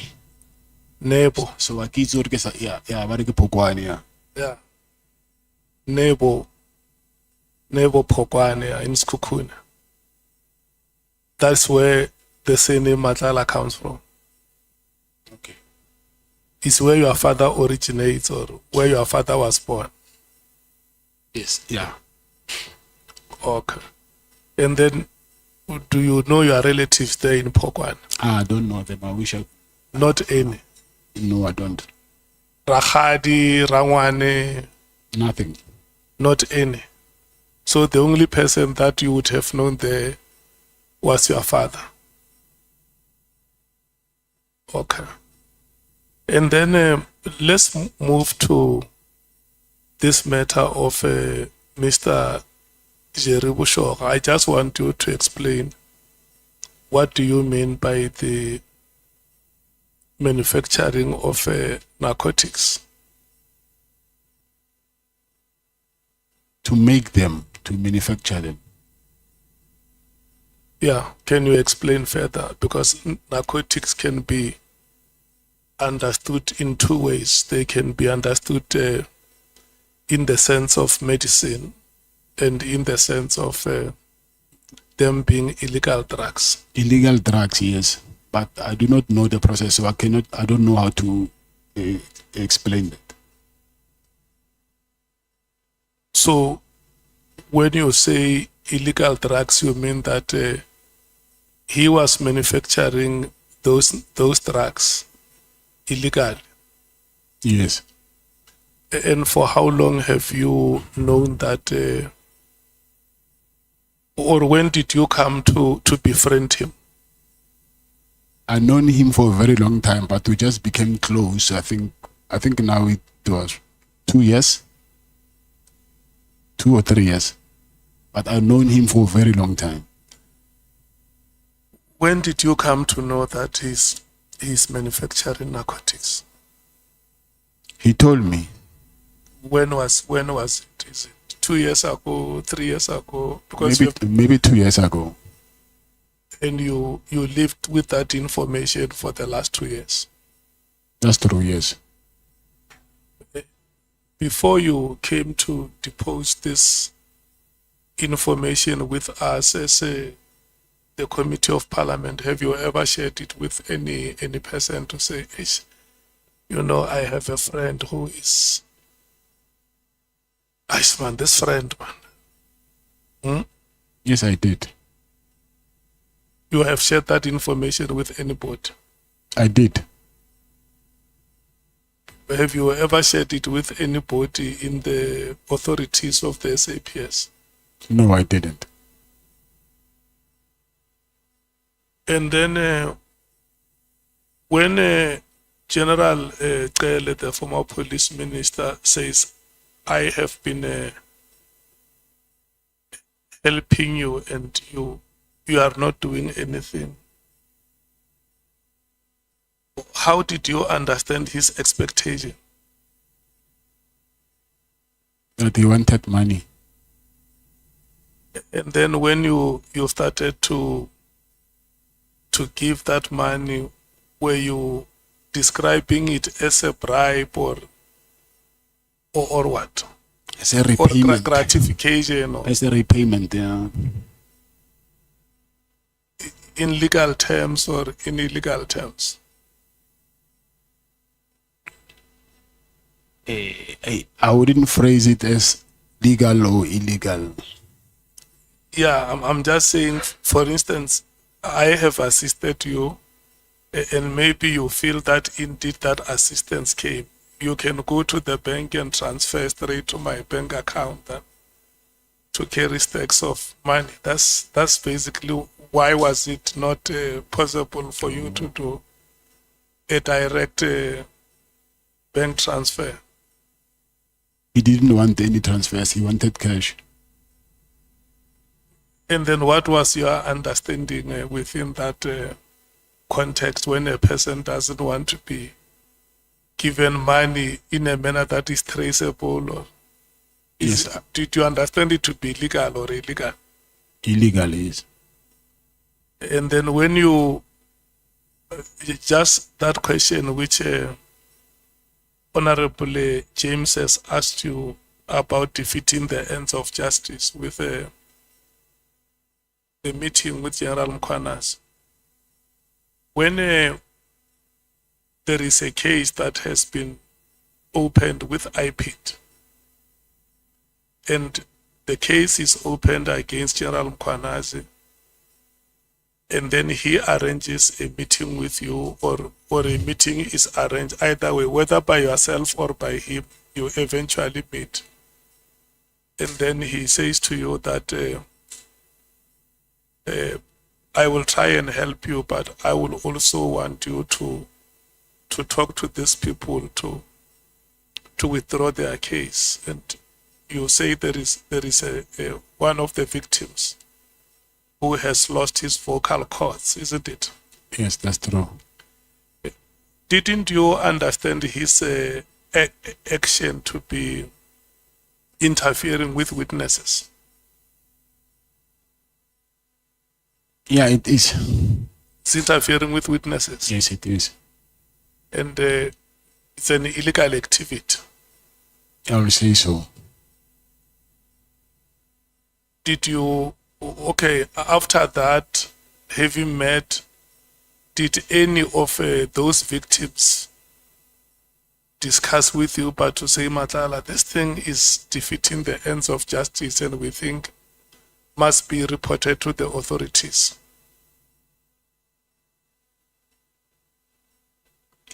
Yeah, but I didn't have any reason to go and report it to the authorities. No, just one of them. I'm a victim. I have lost my vocal cords. I can no longer speak, like you say. And then the person has now opened a case with the respective authority, which is IPIT. But then the alleged perpetrator comes and says, no, let's talk this matter out and withdraw it. I'm saying one of those victims, didn't they ever think of reporting the matter of interference with the witnesses to the authorities? No, they didn't. Let me go back to that question that Honorable Sangoni asked you and Honorable Julia about your honesty and integrity. Do you still hold to that pillar of honesty and integrity? Yes, I do. And how do you explain these activities that shroud your honesty and integrity, that put a dark cloud on your integrity and honesty, where you know about a person who manufactures drugs which is illegal? You know about payments that are done which cannot be traceable. You know about activities of defeating the ends of justice. If you stand here as an honest man, how do you explain that within the context of this series of activities that appear to be attracted to you? Yes, I will say that I'm striving to be an honest man, but obviously there and there will be some challenges.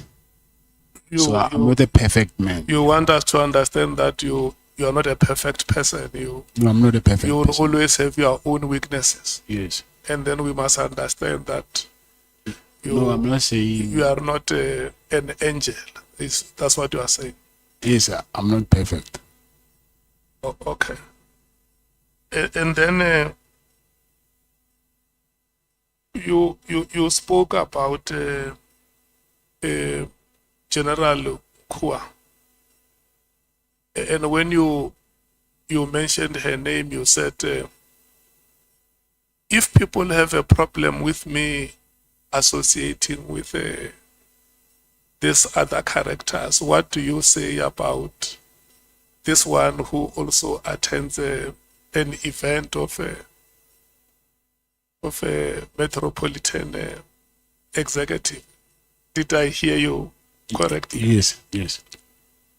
Were you saying that her attending that event of the metropolitan executive is wrong?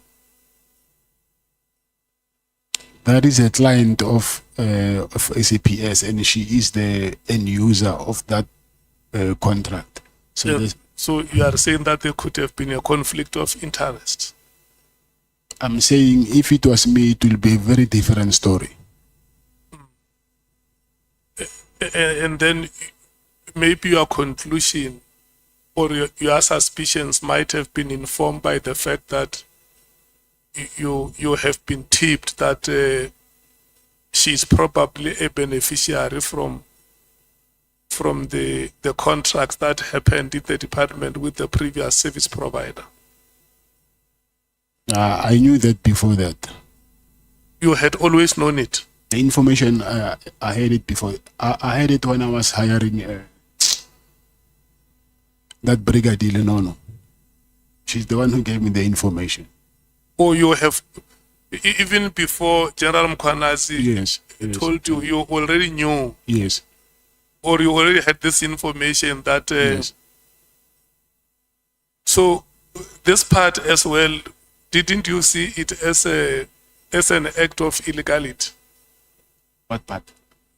This information that you have, that there is this employee of the SAPS who happens to have a relationship with a service provider in the department, and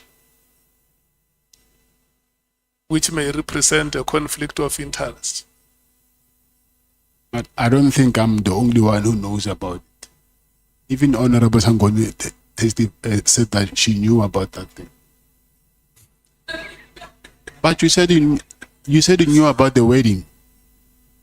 Yeah, Chair, I have to put on record, I did not say any such thing. I said I was at the wedding. And I was asking you then, her being at the wedding, is that a corrupt act? Okay. No. I just want us to move to the last question. It may have a follow-up depending on how you respond to it. This case that you are dealing with now, your greatest conviction is that you are a victim of circumstances. Yes. And it emanates from you having refused to accede to certain demands. Yes, that's correct. And then the many other cases that you would have been charged previously, do you hold the same view that you could have been hounded? No, I'm not saying that. If those cases, if you were to be called to one day to say, there is this matter which was withdrawn, we think it must be brought back, we would want you to come and share with us what you know. Will you gladly welcome that? Yes, I will. Wouldn't you have a problem to say, but this is a matter of 15 years ago, why do you want to revive it now? If they have a reason, then Won't you think that it's a witch hunt if somebody wants to bring a matter of 2009? I wouldn't say that. It depends how what motivates that. Okay. The last question would be, if such cases were to be brought back, would you say, I have now been given an opportunity to clear my name? I've already cleared my name, hence they were withdrawn. No, yes, no, I'm saying to you, as Honorable Breitenbach was reading that list, it was a long list. For sure, some cases were in some cases you were acquitted. In some cases they were withdrawn. Somebody says, no, these cases that have been withdrawn must be reinstated. What will be your reaction? Will you say, no, look, I'm very happy. I think I've been given a chance. I will clear my name. I don't have a choice. Yes, I will clear my name. Okay, SC or Advocate Zikalala, can I get parting shots from you if you have? Thank you, Chair. There's nothing further from me. I'm not sure if SC has anything that he wants to add. Yeah. Let me invite Mr. Tubahale and Mr. Khoza to come to the front so that we officially hand over back their facility.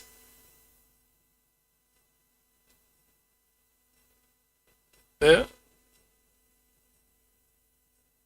No. We have given you enough time, honorable members.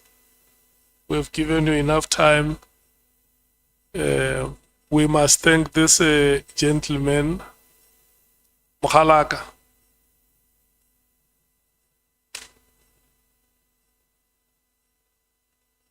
Sell out. Sell out. You can sit down. Yeah. I think on the part of Parliament, before we close, we must just, first of all, we must thank you for having given us an opportunity to use your facilities, and also having made Mr. Matlala available to come and have a conversation with us. Mokoni, we want to thank you so much for your time. It has not been easy. We had to ask you the questions that we asked you, and you had to give your answers to the best of your abilities. You will understand that we are doing our work as members of Parliament.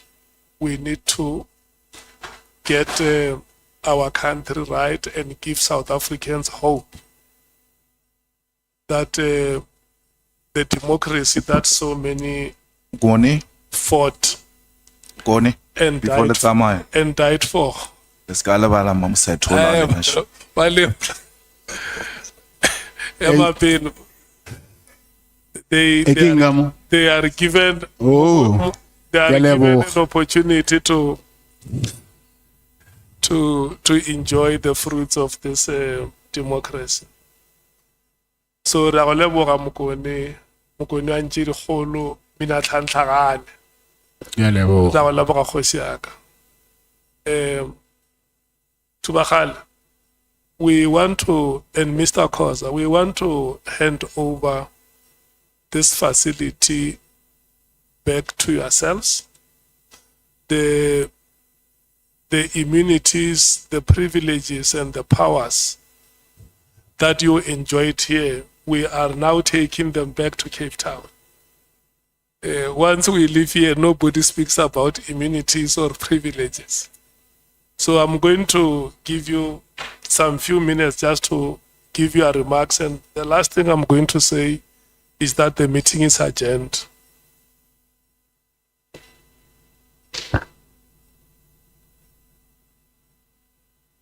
Thank you, Honorable Chairperson of the ad hoc committee.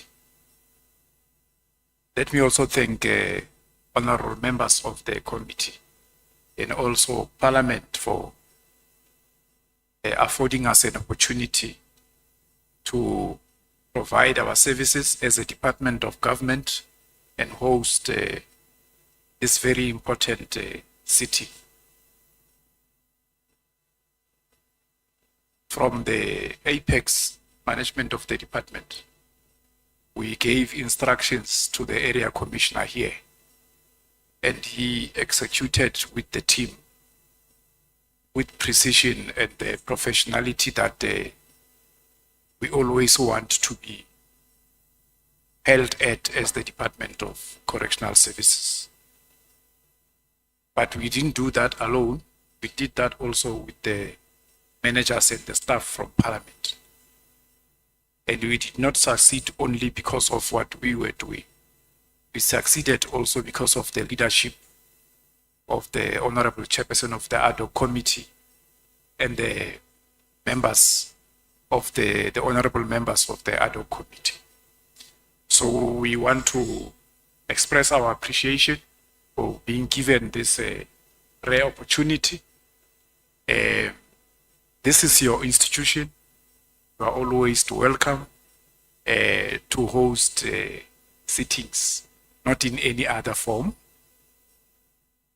We also want to thank you, Honorable Chairperson of the ad hoc committee, for allowing us to go back to wearing uniform. Mr. Khoza here, from tomorrow you wear uniform. He's not used to this attire that he's wearing. And as I indicated, we appreciate the opportunity. Thank you. Thank you so much. I see the SC is back. The SC, we are at a point where we are closing the meeting. There is one thing that you did not say. You did not give us this venue because you know Honorable Malema and I very well. You must say that I gave it to you as Parliament, not because I was under any influence from these two honorable members from my province. But we want to thank you so much and wish you good luck in your responsibilities at the helm of the correctional services in the country, and we hope that you will continue to do your best. Honorable members, the proceedings of this week here at Vusimuzi were probably the last for this year. I have received a letter from the office of the Speaker. I think the Chief Whip informed me that they have discussed amongst themselves as political parties and have agreed to grant the committee the last extension.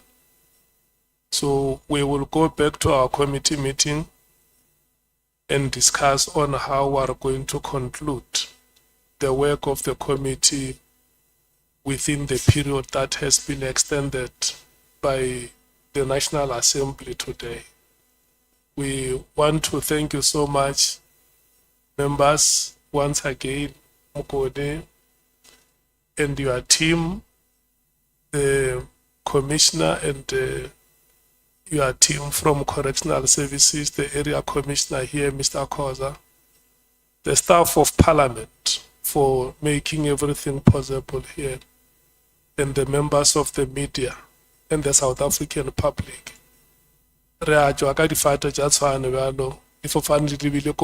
Thank you so much. God bless you.